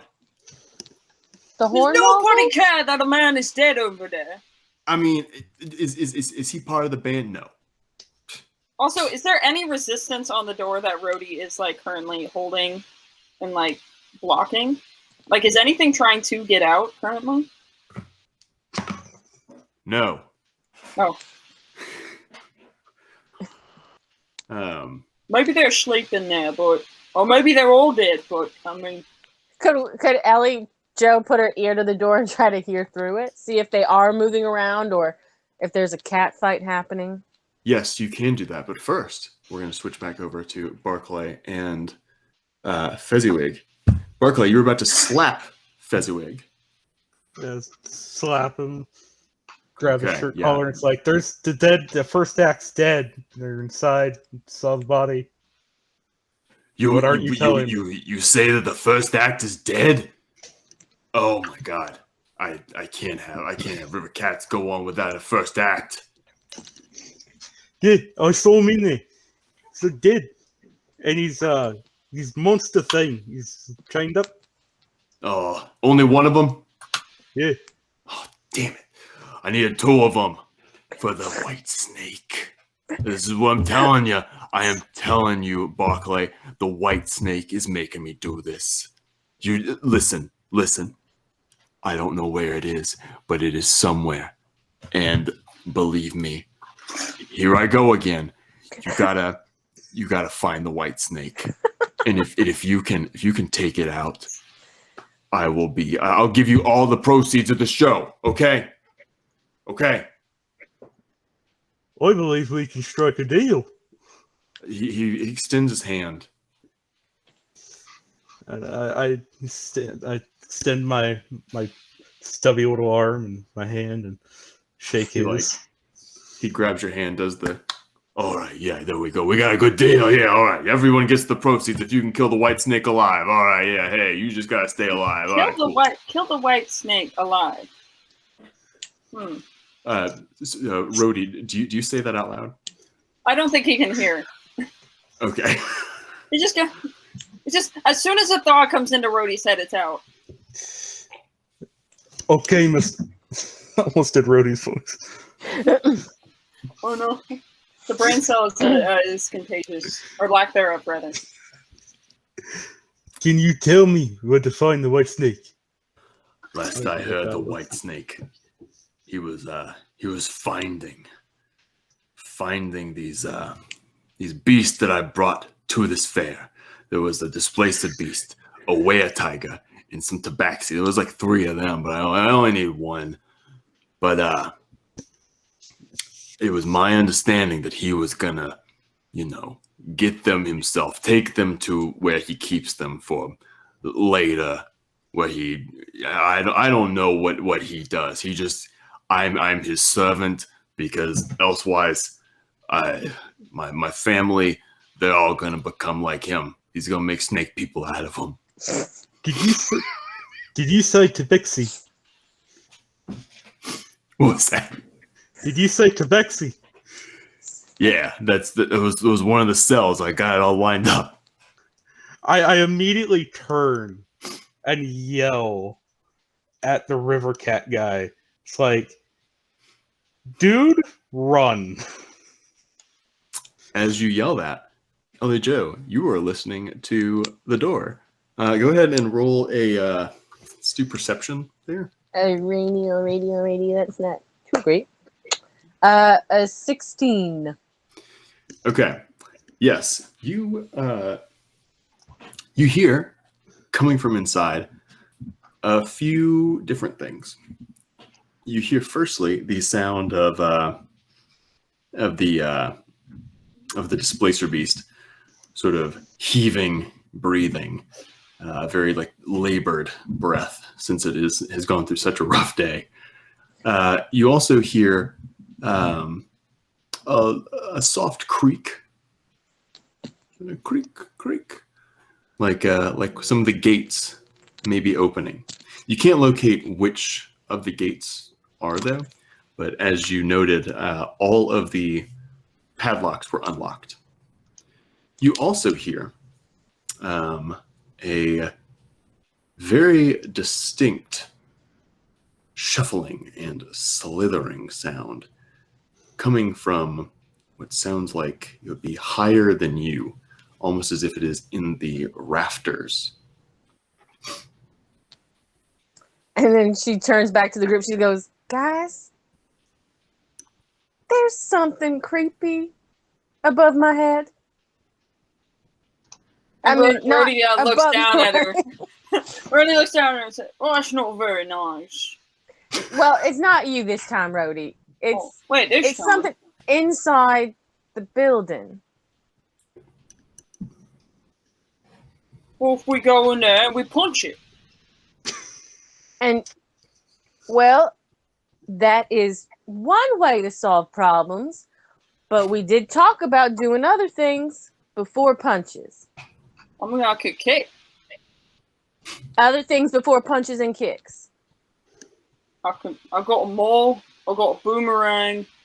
I think I got a spell that makes everything at least twice as loud. Or Well, like 3 times. I don't know. People say it makes their ears bleed, but that's fine. That's all true, Rhodey. But we did talk about using your head. I can have butt. That works. I knew you were going to say that for some reason. Anyway, and then she just kind of walks away from the door and comes down and starts like tugging on Sweet Pea's coat, mostly because he hates it too. As she leaves, Rhodey opens the door and looks in. No! So to sort of merge Yes, Eddie. things here, Barclay, you have yelled to River Cats that he needs to run. Fezziwig and you, I'm assuming, are kind of coming back around. Maybe correct me if I'm wrong, but you two are able to see that Rhodey has thrown the door inward, because again it opens inward, Sticks his head to in that look hole. inside, and everyone is able to see this, that the standing in the middle of the hallway is the lion, the tiger, and Bear? The bear? no bears, but and hanging from a rafter is a large, incredibly intelligent looking white snake. Oh, doesn't look like a cat. And everybody's down the stairs of the caravan except for Rhodey at this point, right? Yeah, Rhodey's the only one at the door and has just swung it open and looked inside.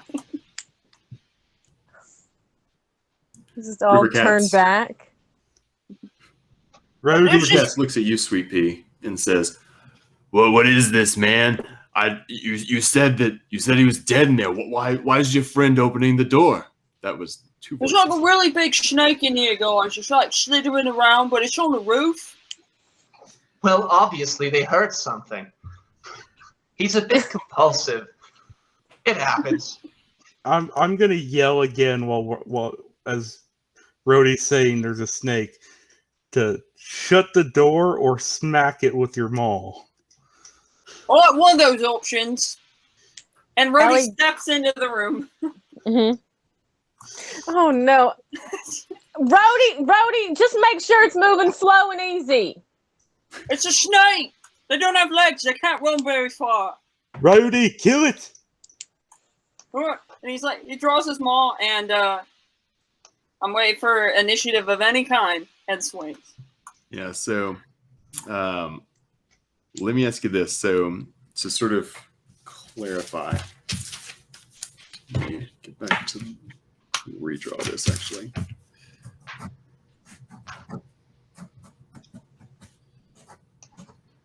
So we will say that there was a T and L. All right. So to orient yourself, we have a lion, a tiger, and then the white snake, the spirit naga. It makes your hair grow real big. So, Rhodey, if you are, and again, the naga is like above you, but again, this is it is large, so it's like at least 15 feet long.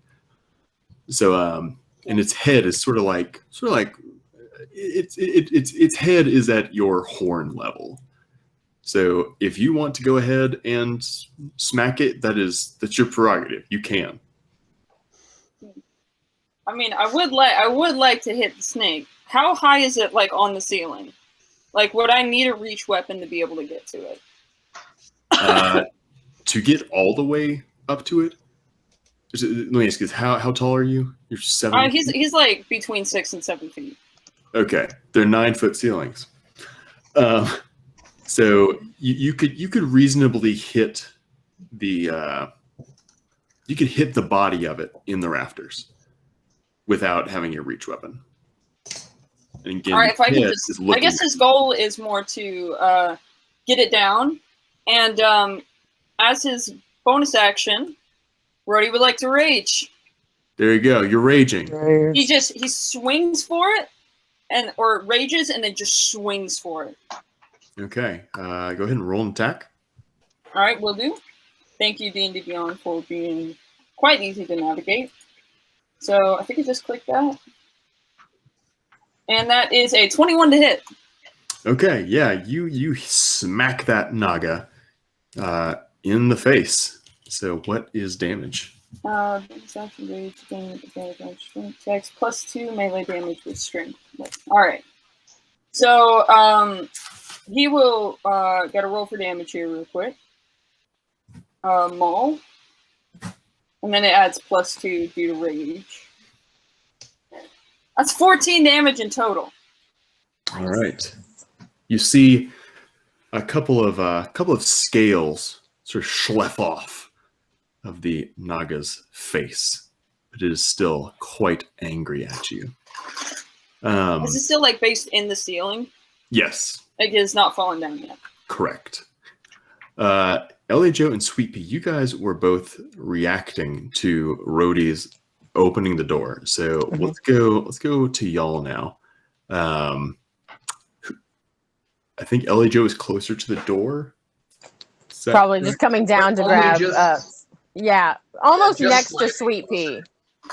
Okay. He just Walked out, then immediately he's got to go back up. All right. So Ellie Joe, what are you going to do in reaction to Rhodey just smacking the naga? Does she see? I mean, she sees Rhodey in the doorway, but she doesn't really see Rhodey, like what Rhodey's doing on the inside, right? Probably heard a big thump. I mean, everyone was able to see the lion, the tiger, and the naga. So Oh, right. Yeah, he's not alone in there. you could reasonably be able to see the hit. Okay. And in that case, she's just gonna ready her crossbow. But I don't have line of sight on the naga, right? Correct, because you have line of sight on Rhodey, so Gotcha. you probably hit her or hit them first. You want to hit Rhodey? Go for it. No, I just want to get my crossbow ready and then probably move to the whatever the most open side of Rhodey is, where she could have a line of sight into the caravan. Okay. Yeah, you can do that. And when or excuse me, let me ask you this: Are you what's the trigger for you firing your crossbow? A flash of white, honestly. Okay. Knowing that it's a white snake, knowing that she heard a snake inside the caravan, but not quite able to see it, and obviously not willing to waste a crossbow bolt on trying to penetrate Rhodey's tough hide. She's gonna like kind of just get ready and maneuver. Okay, great. Sweet Pea, how are you reacting to this? Rather calmly, probably, because Rhodey is in between me and the snake. I'm going to draw my rapier and kind of face the direction of things. Just be ready. Okay. Do you want to set a trigger for you reacting there? I might not be familiar with what you're asking, just because it's. No problem. So it's like D&D. You within fifth edition, like readying an action is something where I don't think that is it's not like necessarily a thing, but you can say I'm going to do this if this happens. So it's like, for instance, with Ellie Joe saying, I will fire a crossbow if I see a flash of white. So do you want to do that? I mean, if any of my bandmates are imperiled, Okay. that would be, if anything, and with the obvious implication that Rhodey might not be imperiled even versus this snake. That works. All right. Barclay, we're going to come back to you because the Naga would be the most kind of the next sort of in a reaction here. Yeah. So it is going to Well, it just got walloped, so I mean, I hope it would react. yeah, it got pretty strong walloped. The Naga will say to you, Rhodey, it'll whisper, I didn't know snakes could talk. "You dare challenge the white snake? I shall make a thrall of you too." And then, Oh no! Please don't be a wisdom or intelligence save. Oh no! oh Jesus, the Naga will reorient its head to sort of swivel around to face outside the door. To sort of, if Rhodey is blocking the door and Ellie Joe and Sweet Pea are behind it, it is reorienting itself to look out the door. However, Ellie Joe, you would see a flash of white. Mm-hmm. So would you fire your crossbow? The minute I see a flash of white, yes. All right, go ahead and fire. Let's do this. 13. That will the bolt will bounce off its hide. Oh no! My bolt, my lucky bolt. That is not a good sign. Oh no! So I have such small hands. with the Naga's head reoriented to look outside, you see a flash of light begin generating inside its mouth. And then Oh no! I need Sweet Pea, Ellie Joe, and Rhodey to all make a dex saving throw. Oh no. Don't let me down. Whoo! Unnatural 20. That's 19. a 7. 19, Sweet Pea? Yes, sir. Okay.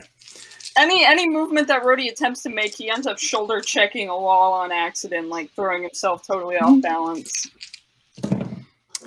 1, 6, 2. That was definitely a big 7. Gotta do math here. That's a lot of dice. I don't like I was gonna that. say, whenever the DM just has a handful of dice, it's Like scary. there's dice rolling and the dice dumping. Right. Okay. Just- Rhodey, you Oh, take here we go. 21 lightning damage, and Sweet Pea and Ellie Joe, you each take 10 lightning damage.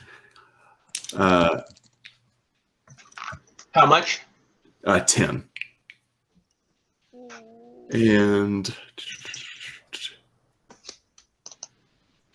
was the barrel out? Remind me there, Barclay.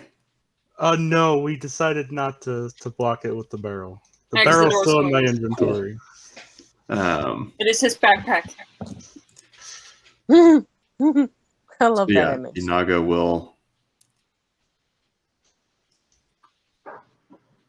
as the rest of its movement, it will then retract its head back up into the rafters and sort of shimmy to the right side of the caravan, leaving open the path to the tiger and lion.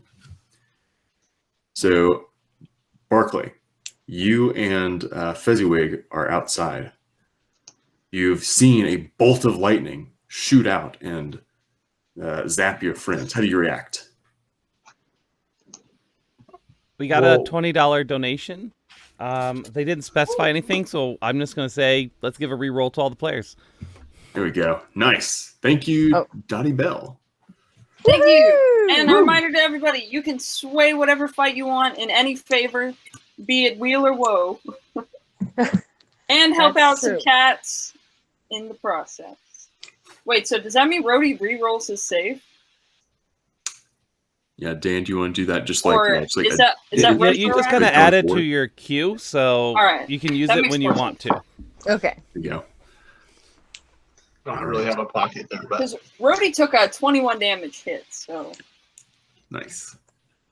All right, Barclay. Nice. You again have seen this lightning erupt, and you've heard loud slithering inside, coming toward your side of the caravan. How do you react? Turn to Fuzzywigs and say, "Was that your white snake?" Oh, it was him.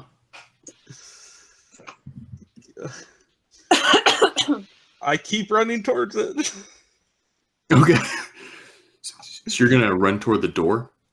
Yeah, I'm gonna run toward Rhodey, and I want to get Rhodey out of the caravan and slam the door shut. Okay. Is the snake still in the caravan, or did I hear it? Yes, the snake is still in the caravan. It is in the rafters, but rather than Alright. being directly at the door, it is now on the right side of that open area. All right, Barclay, is there anything else you want to do?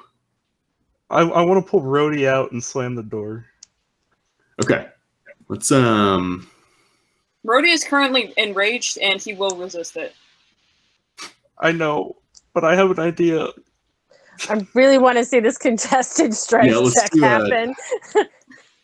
If a Dwarf dwarf versus can manage- Minotaur grapple.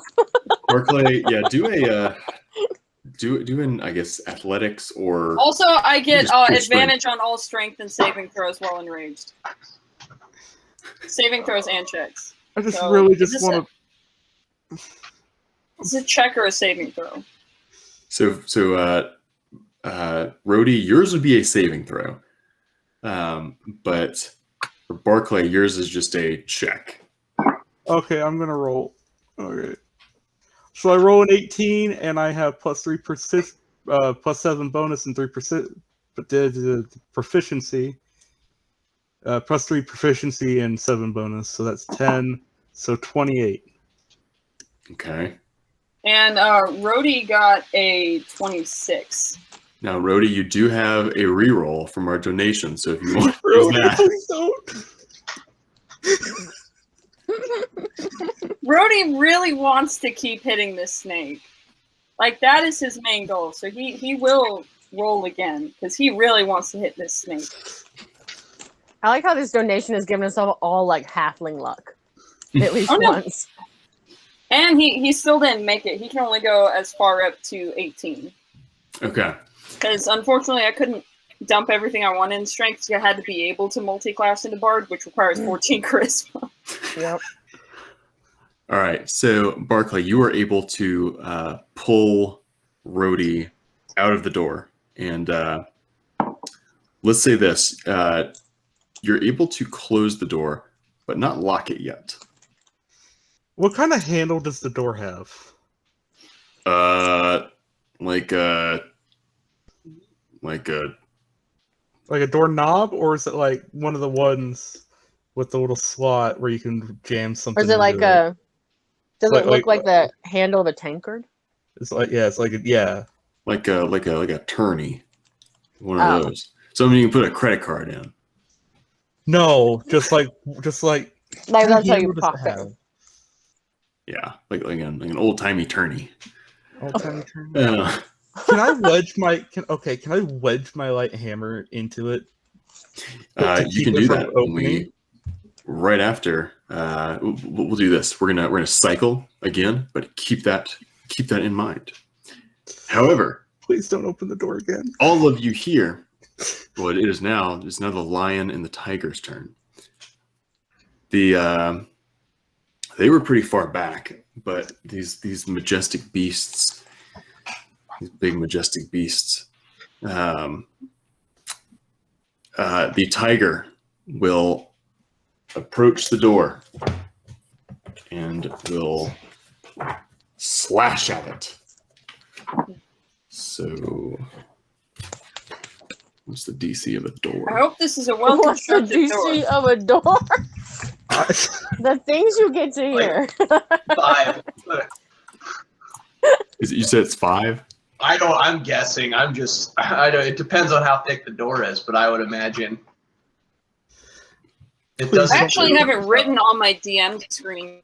Oh yeah. Here. Yeah, my players break down doors a lot. I think it's like 10 or 15.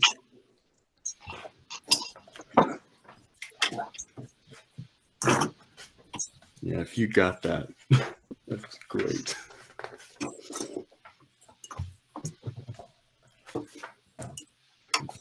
There we go.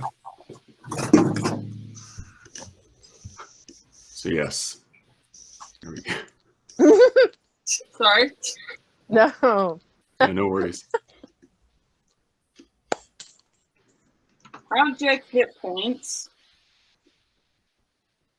Do what, sorry? It says 12 because the door can't move, but that they usually give it like a medium strength, which means it's got about 18 health or like 48. Okay.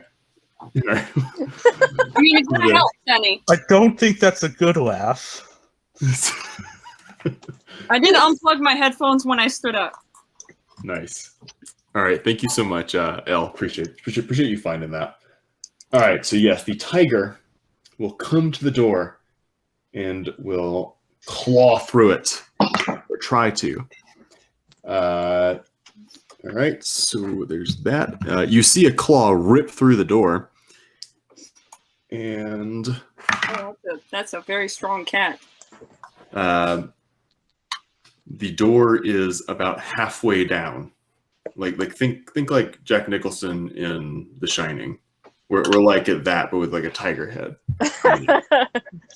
You also Here's hear Tony. Sorry. yeah, you hear a guttural roar from the lion, who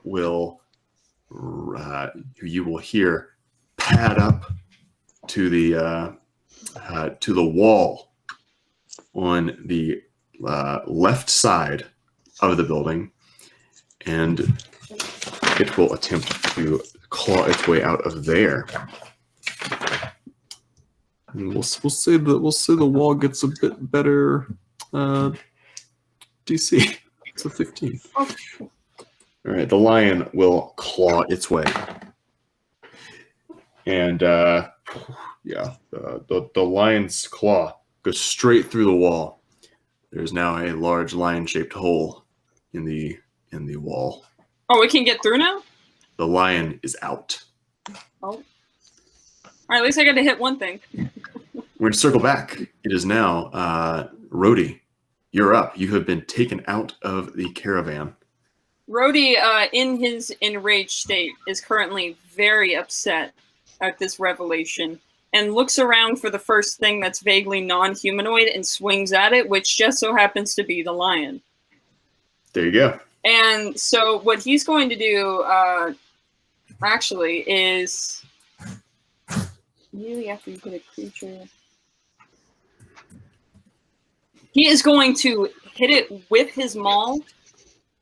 And then because he is a frenzied barbarian, or that's kind of his like thing, he will hit it once and then immediately go for a second strike. Okay, cool. So first one with the maul is that's damage. Don't roll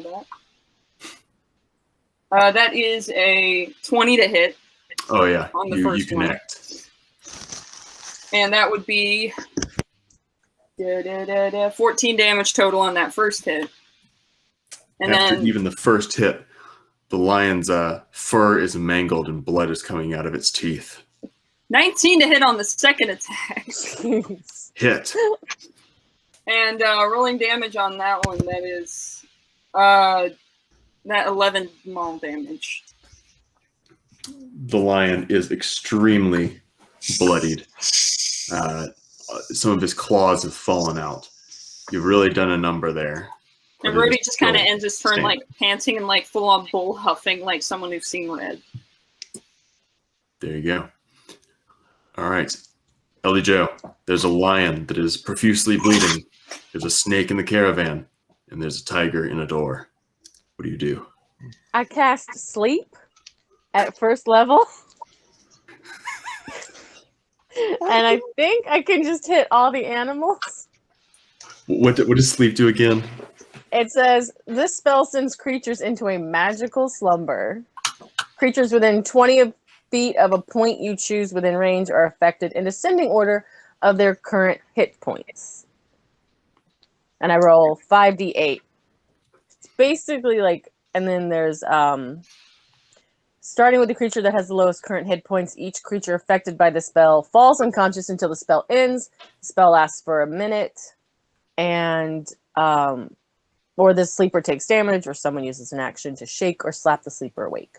Subtract each creature's hit points from the total before moving on to the creatures with the next lowest hit points. I'm gonna take a guess here and say the lion might be the lowest. I would say so. So I guess whatever number I roll from the 5d8, if the number is greater than a creature's hit points, it falls asleep. Yeah. Let me ask you this: what's the range on it again? It has a range of there's a circle, so it's like a sphere of 20-foot radius. So Okay. like I would probably like cast my spell like through the hole, like just to not put Rhodey asleep. So I would like cast it towards the back of the caravan so it comes forward. Okay, and you're wanting to hit the lion, the tiger, and the naga. Yep. Okay, all right. Go ahead and roll for that.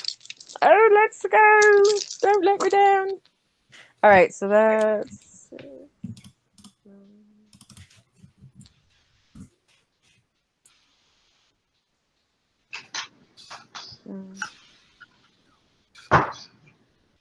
And math 23. 23. All right, the lion is asleep, and then the lion is asleep. Oh. Oh no. Unless one of y'all has less than has a 22 hit points or less. Okay. Nope. Well, there you We're go. all good. The lion takes a well-deserved nap. So I imagine they just see like Ellie pull a bit of sand from a pouch on her person and just go, and just like say, "Sleep, kitties, sleep." There you go. All right. Also, Ellie Jo, you do have a reroll if you want to use that. I'm good, but I would like to use my bonus action to cast Healing Word at Rhodey. Nice. And that is going to give you 6 points of healing. Thank you. Rhodey does not notice. All right. Nothing personal. He's just very angry right now. He's just like, there's just a cut that magically heals itself. He does not like snakes. Sweet Pea, what are you doing? Do I have like line of sight on the snake too, or is the jumble by the door too much to Well, See so through to it. So the fact that the lion like blew up a wall, yeah, you can probably orient yourself where you have line of sight on the snake. We'll say that. And how close is the? I'm not gonna. Is the what, sorry? Oh, sorry. I'm thinking out loud.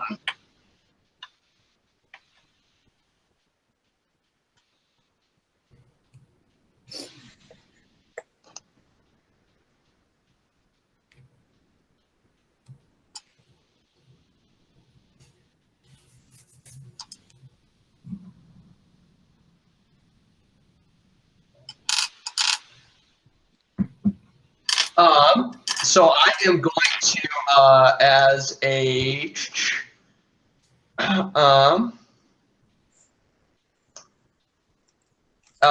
using a second level health spell slot, I want to cast Suggestion on the snake. Okay. And I want to suggest that he curl up in the corner, and lay there motionless. Essentially, Ellie's sleep spell did not put the snake to sleep, correct? Correct. Mm-hmm. Okay. Is there a save on you? Okay, wisdom save. Wisdom. All right.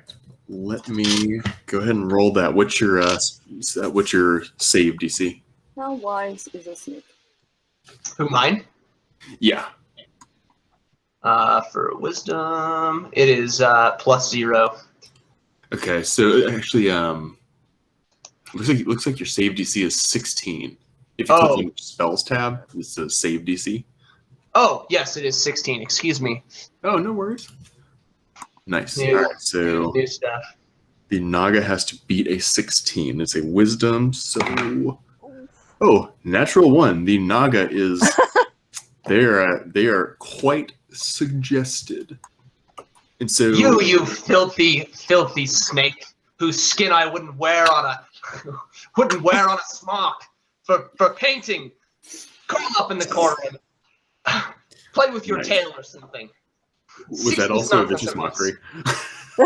Sorry. Dual casting. Layers on layers on layers. Yeah, the Naga will. It will take that suggestion and go lay in its molting. Or actually, are you wanting it to go lay with the skins or in one of the cells? Here, yes. Let's do a do-over here. You're right. That was too much of the vicious mockery. Oh, no worries. Like it's. Vicious mockery is there to have fun with it. My sweet snake, with all this violence and thirst you have for cats, wouldn't you just want to curl up, coil up in one of those nice, cozy cells and relax for a little while? Hmm? The Naga considers this and then will slither its way to the saber-toothed tiger cage, where there's still a saber-toothed tiger. And it will go and curl up with the tiger. There we go. Nice. Is there anything else you're wanting to do, Sweet Pea? I think that's it. I mean, just gonna keep standing in the same spot after that. Okay. All right. So you or any of your companions damage the target. Okay. Cool. So it is now the Naga's turn, but it is it's just over there like it's curling up. It's curling up with that saber-toothed tiger. And let's see here. How happy I am gonna let my compatriots know. Don't strike the snake. It will break it from the spell.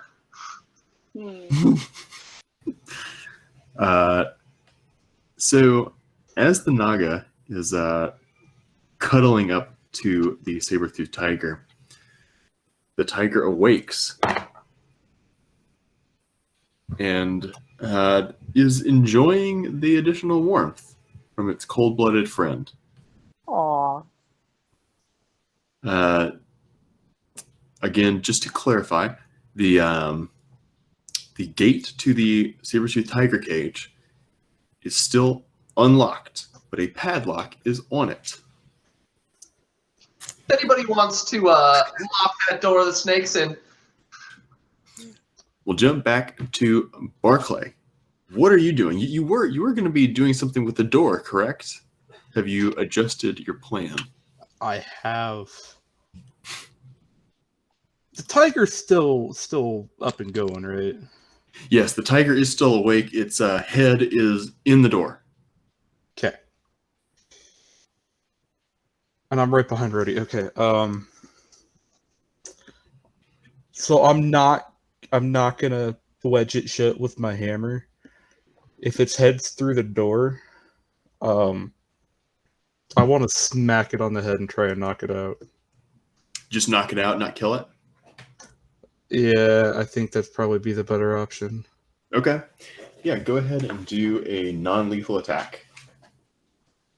Okay. Roll. Plus proficiency. So that's going to be a 16. You hit.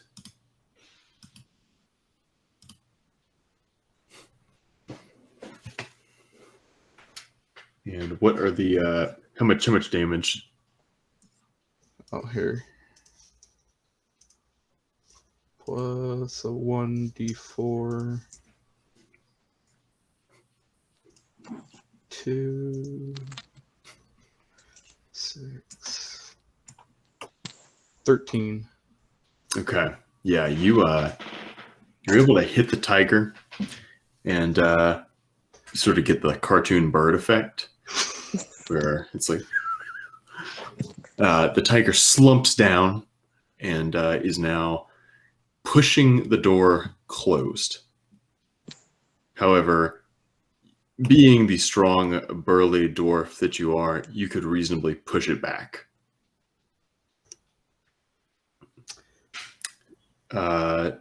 Anything else you're doing, Barclay? Can I look for a torch? Yeah, you can look for one. Or I had a feeling do you that's have one what, in your inventory? the progression of have- this event. I don't have one in my inventory. Does anybody have a torch? Yeah, Rody does.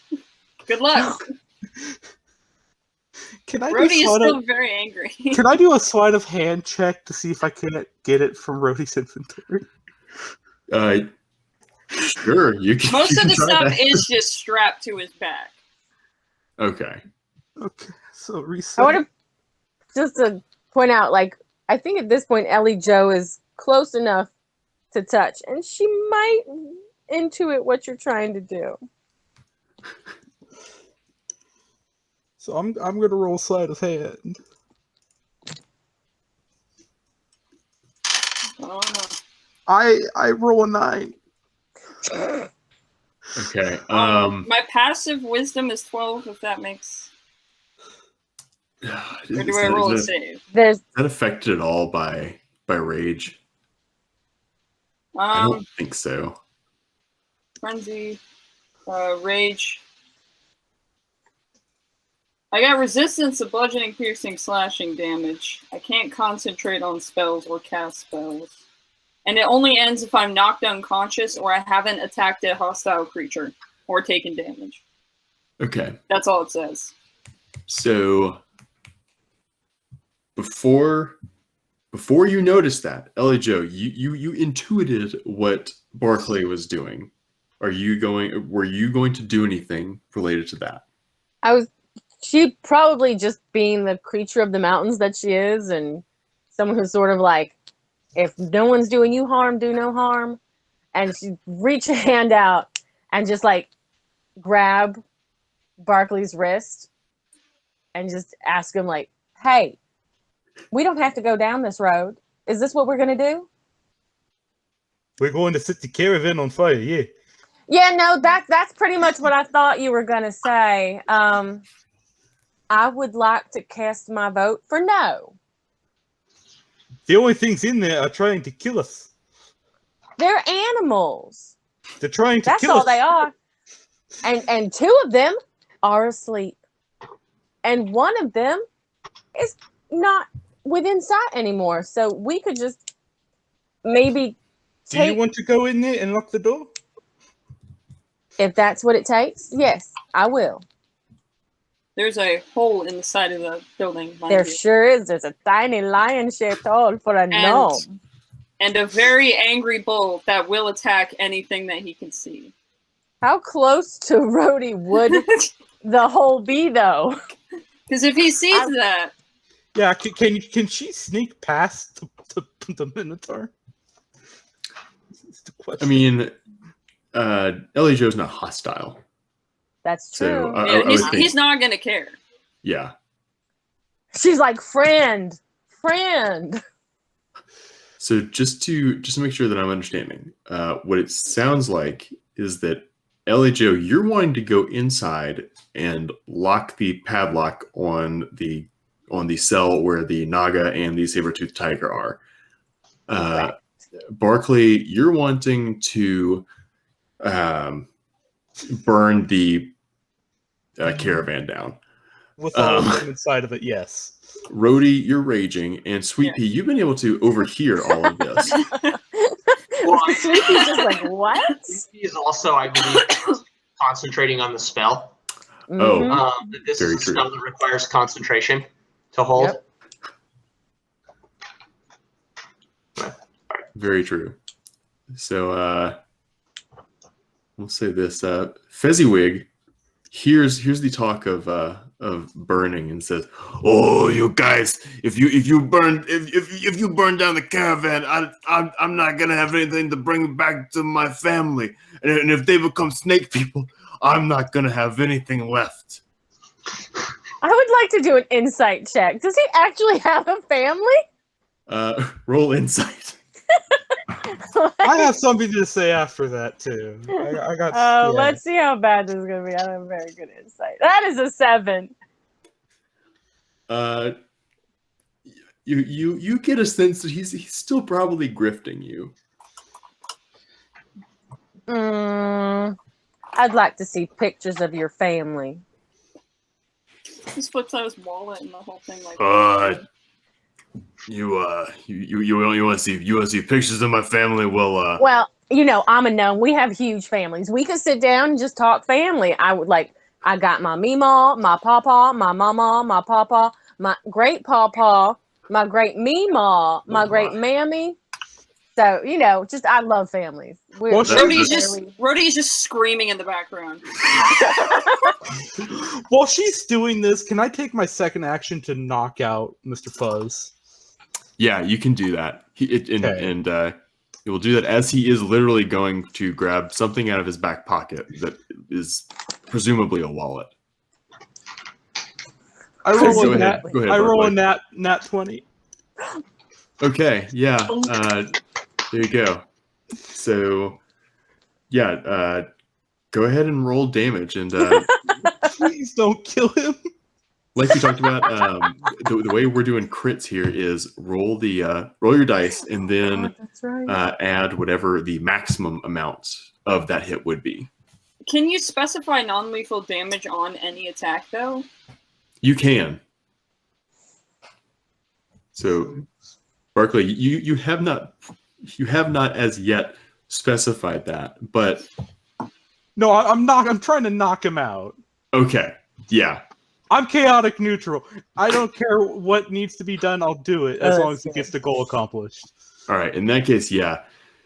Regardless of the amount of damage you would do, you knock him out. There's the biggest like cartoon knot on his head, and Fezziwig is down, and a wallet with a crudely drawn stick figure family, and then like a small snake that falls out. Small snake. Oh no! My cat friend. I told Oh you man. he was lying to us.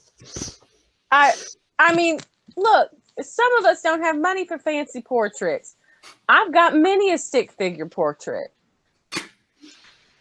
I can't believe I'm saying this, but I trust you, an elf, more than I do him.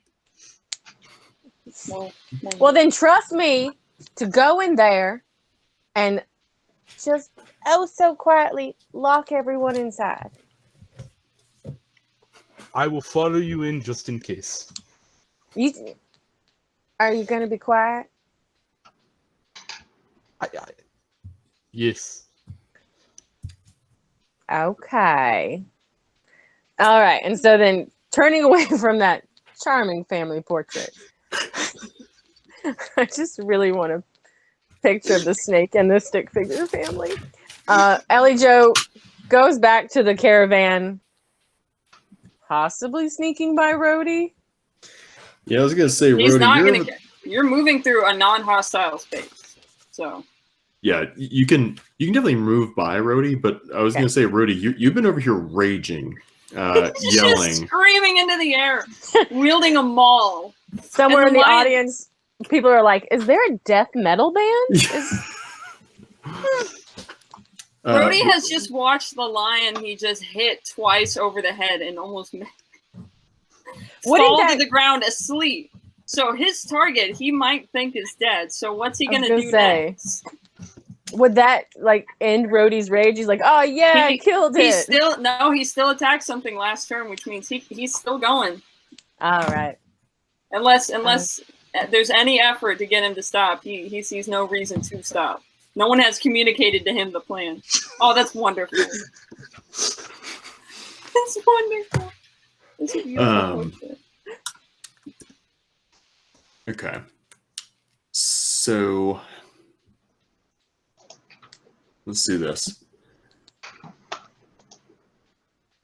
Rhodey, we're gonna swing back to you because since you are more or less the start of our round. What are you doing here? Rhodey has just watched what he assumes to be. He thinks the lion is dead. Okay. And so, does he have any view of any of the creatures inside?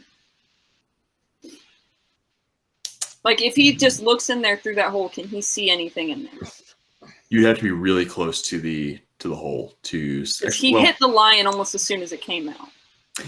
Then yes, you could see the tiger slumped down behind the door.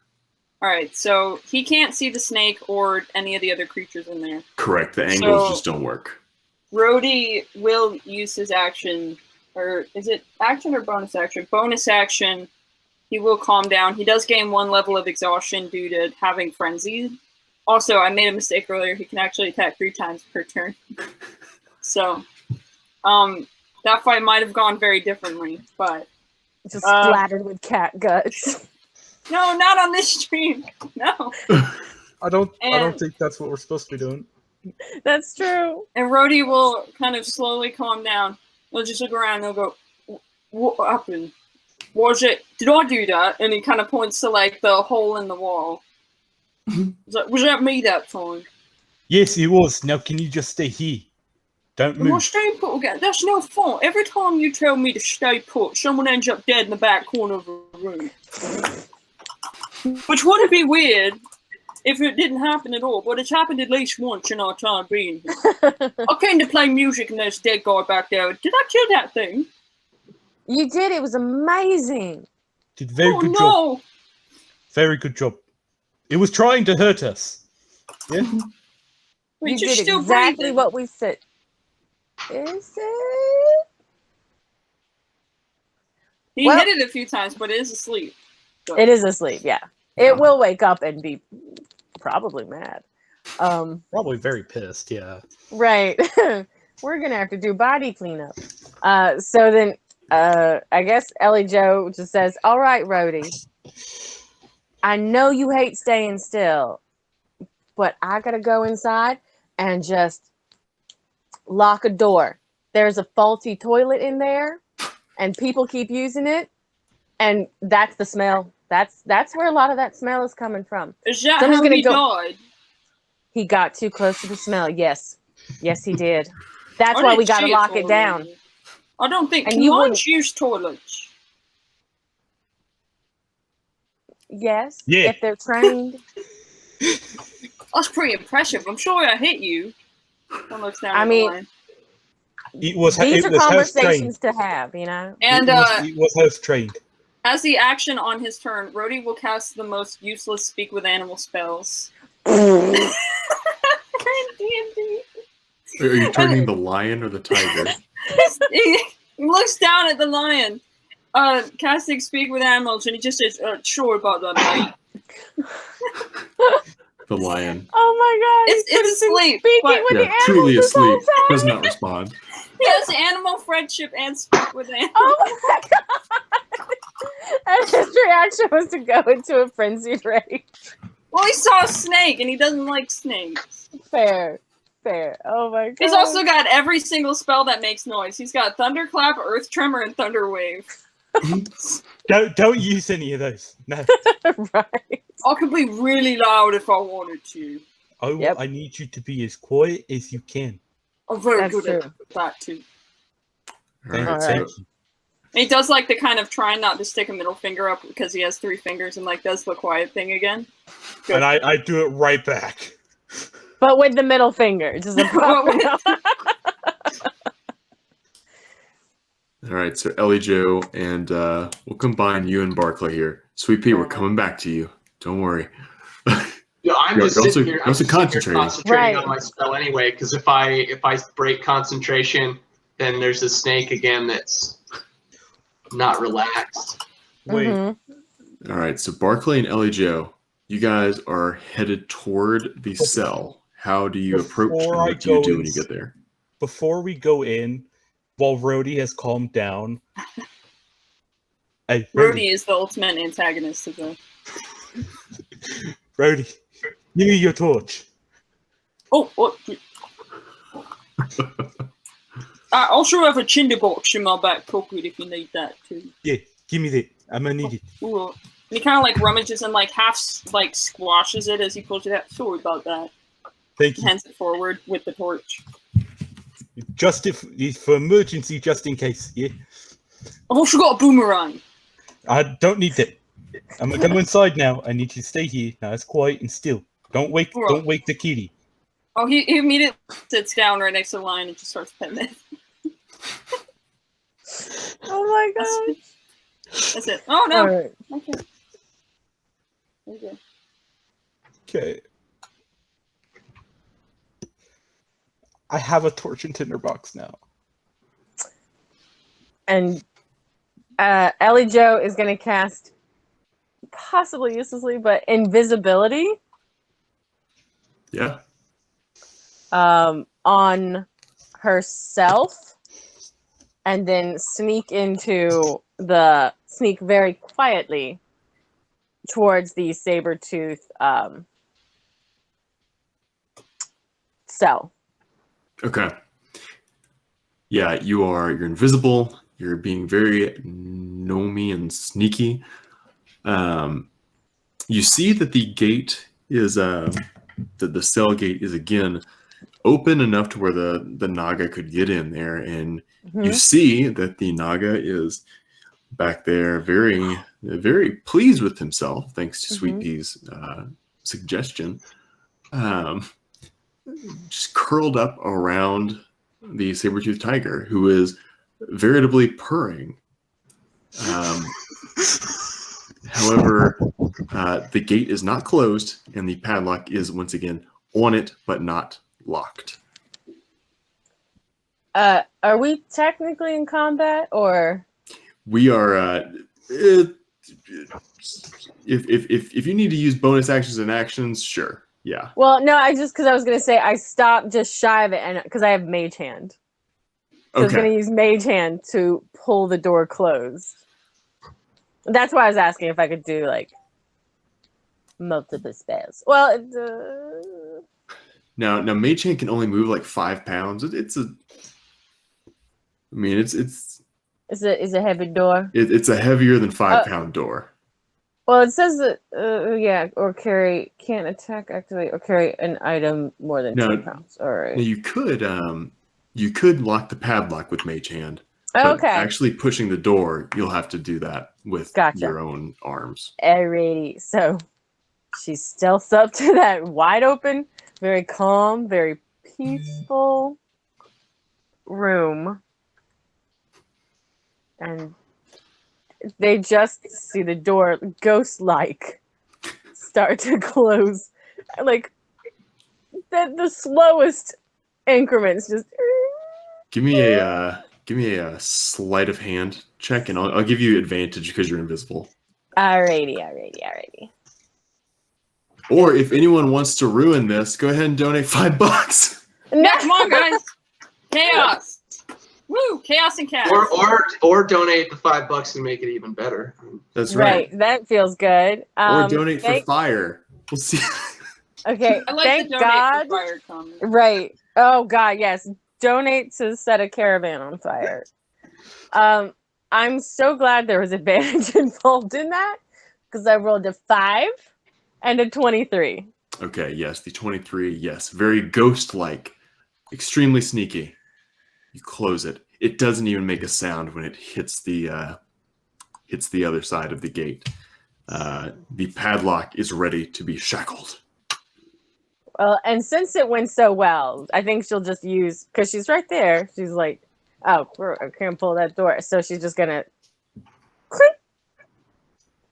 reach up, lock it, and then still slowly, and then just hop backwards down the hall. There you go. Actually, let me ask this. Ellie Jo, did you make it clear that you were becoming invisible to Barkley? Or anyone else? Honestly, I probably just stood in front of him and then disappeared. Okay. All right. So, Barkley, you do not know where Ellie Jo went, but you did see the gate close. And actually, Sweet Pea, you were able to see the gate close as well, since you were concentrating so hard. So that's up to you if you want to drop concentration on your suggestion. Did I see the lock latch as well, or just the door close? Roll a perception on that. I was gonna say you didn't latch it yet, right? She did latch it. I get 13 plus 16. Oh,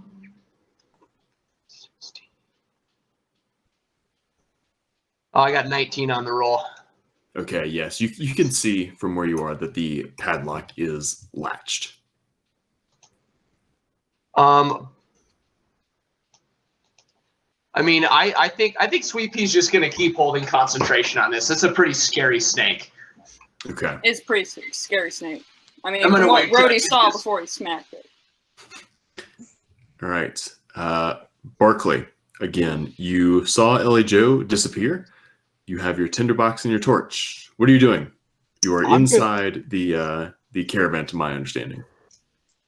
I'm right at the entrance is kind of where I figured I'd be, because it's, yeah.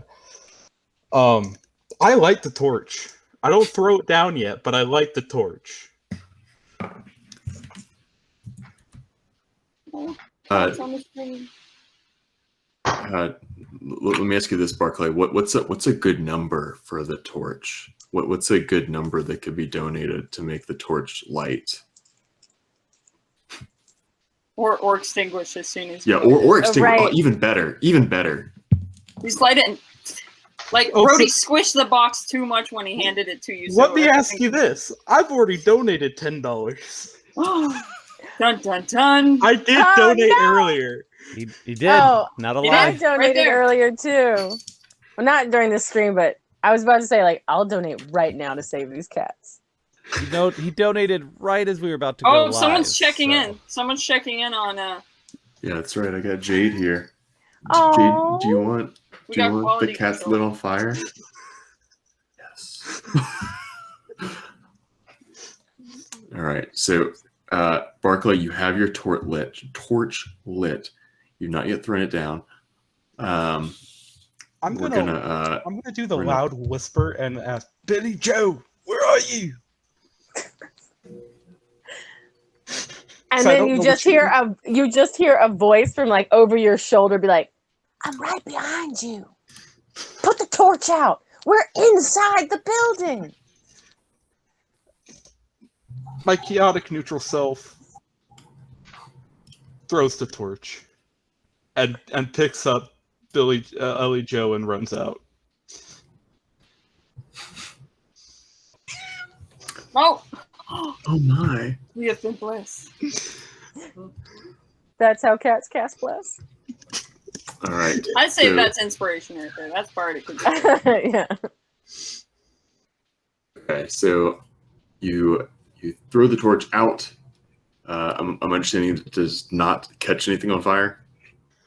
Oh no! I'll throw it into the snake sheddings because that's flammable. Oh, okay. I think. I don't know. I thought that was the cat for a second. Hold on. Yeah, bardic inspiration.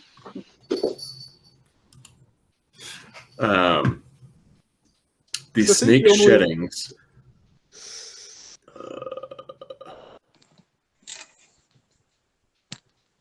Are snake skins flamed? Somebody please Google this. I used to have snakes, but I didn't exactly set anything on fire. I imagine it depends on how dry they are, because once they come off, aren't they pretty wet? The snake sheddings catch on fire. Thanks to the $20 donation. What? Oh What? Swords!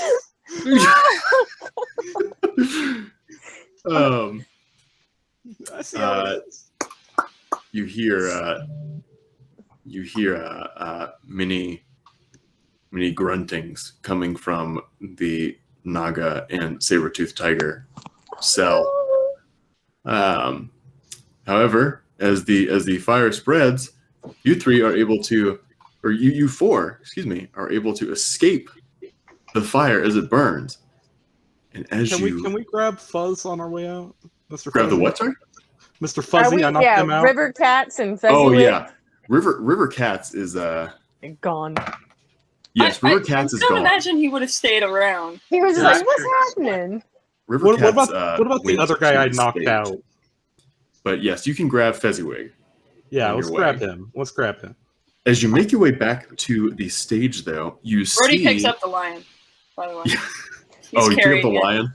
Yeah, he's just carrying it. The house-trained lion. As you make your way back to the stage, you see the crowd that had gathered outside the stage, waiting to see social displacement and River Cats and the Hornwoggles.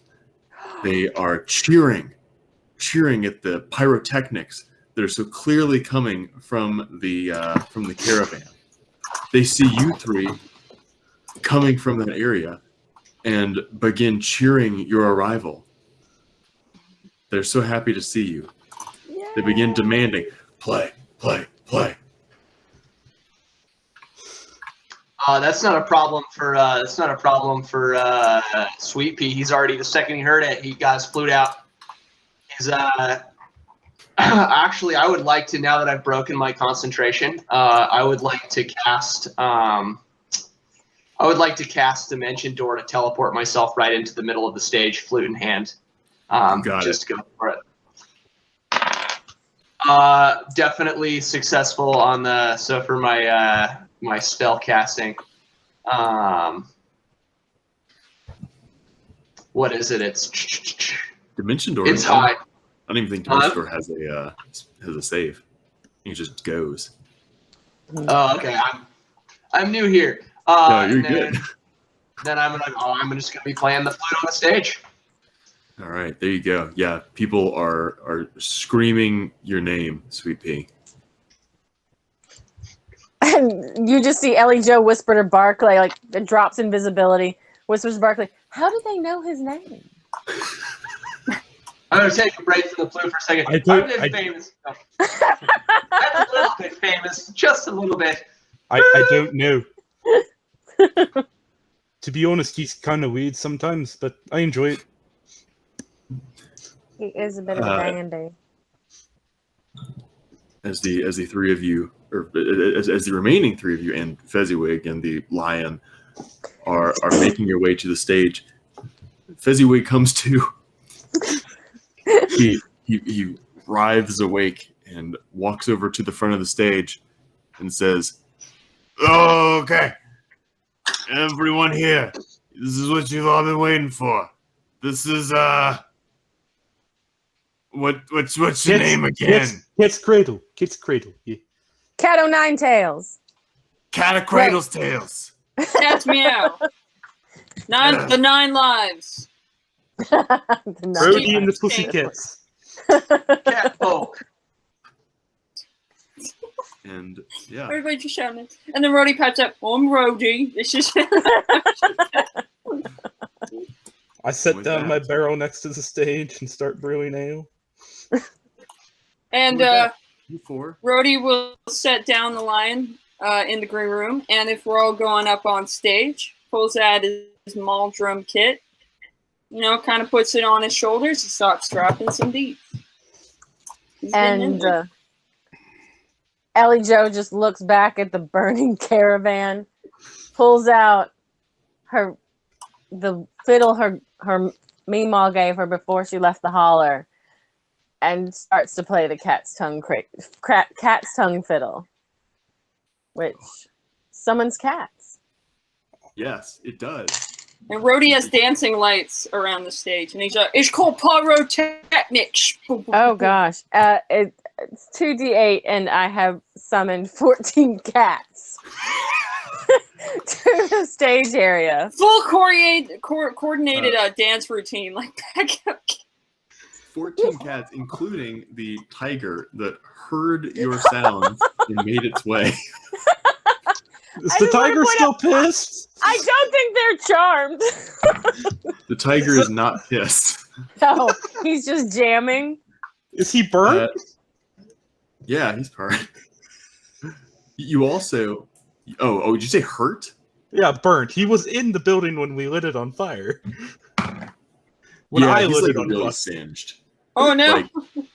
Like maybe kind of burning a little bit, but he's still hanging. He's crisp. Those aren't stripes; those are grill marks. With your Sorry. with your cat's pipes, you also see the other two tabaxi come out of the green room along with the displacer beast, and you guys have a great jam session, and you win the battle of the bands. As the last band standing. Woo! Woo! Good job, guys. Good job. We accomplished arson. We did. What did we learn today, kids? Arson. Isn't arson if you're saving Snakeskin. people now? Productive arson. Important lesson. Snakeskin is flammable. If you want it to be. All the oils. If you wanted to be, that's For true. enough Anything's money, flammable it's if you flammable. burn it hard enough, right? I regret some decisions. I as we left, I was like, oh, and that other displacer beast is still in there. Oh Yeah, that guy is chained to the wall. I have burned alive a snake monster, a saber-toothed tiger, and a displacer beast. And I'll be saved honest. All of the other cats you saved, though, like this snake was just gonna prance around the countryside kidnapping cats. Right. So you brought Right. a couple cats to save the whole world. Rhodey I just wanna will point out- definitely run into the burning caravan to save who he can, and I will roll whatever damage needed, but Rhodey will barge in there through and make that lion-sized hole into a Rhodey-sized hole. I was gonna say that's why I pulled out the cat's tongue fiddle. I was like, could I summon the cats from the caravan? Let's go. Oh my gosh, love it. Well, you guys are Brody great. I had a Wilbur. lot of fun playing with y'all, and I hope you guys enjoyed it as Very well. fun. This was Yeah. a wonderful, wonderful group, and honestly, if you guys ever wanted to get the band back together, just let me know. Ali, Yeah. just a text goes out. The band's getting back together. just a month Brody is without all hay. for it. He'd give you bullhorns, but he only has 3 fingers, so it kind of looks more like live long and prosper when he does it. That's amazing. He's just Or like, he can kind of yeah. do this. So it's just like a surfer bowl. Oh yeah, he's got hair over his face. He's like that Highland cow kind of thing. He's got it's all shaggy. Oh, so cute. He's got like a bongo hammer. That's right. His maul is his drum set. He's already got to carry so much, man. You got to consolidate. I imagine at some point we babied Bjorn, Rhodey, and Ellie Joe. So like you put on the backpack, you put on Ellie Joe, and we just travel from town to town. He doesn't even know she's back there. By the way, Rhodey, the only reason arson happened is because you had a torch and kindling. You are the reason. Oh, man. Oh no! Don't put that on me. I just had it in the backpack. That was the band supplies. I knew there was a reason I always remove torches from my inventory. All right, you guys want to go through and remind people who you are and plug what you want to plug. You guys go ahead. You go ahead, El. Yeah. Let's talk into the background. Okay, well, I guess of Parker, our Voice Possum. You can find me on Twitch at twitch.tv/voicepossum. I stream sometimes, mainly Saturdays and Tuesdays. Yeah, that's about it. Nice. I'll go next. I'm Alicia. You can find me online on Instagram at criminally insane spinster, and it's also a TV reference. I played Ellie Jo Bell Wiseword. I do not stream, but if you like hardcore baking content, give me a follow. And donate to cats and whatever charities make you feel good. I'll go. I'm Zach. You can find me on Twitch and Instagram at Swords and Statutes. I'm dropping that there. I stream mostly Magic the Gathering content and also D&D and a little bit of Final Fantasy XIV. I mostly stream on Tuesdays, Thursdays, Fridays, and Saturdays. And I also run, I guess help run the Curiosity format of Magic. The website is right there, curiositymtg.com. It's a custom format where it's a blend of limited and constructed Magic. It is the most affordable, most accessible way to play Magic online. And every season we donate to a local animal shelter of our winner's choice. So I was glad to see this event and kind of went hand in hand. So yeah, Swords and Stats, very appropriate. Twitch and Instagram.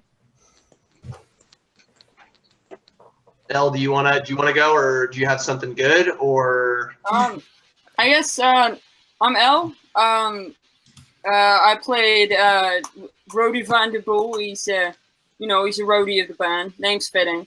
And I guess I draw things sometimes, and the Instagram for that is Cryptid in the Closet.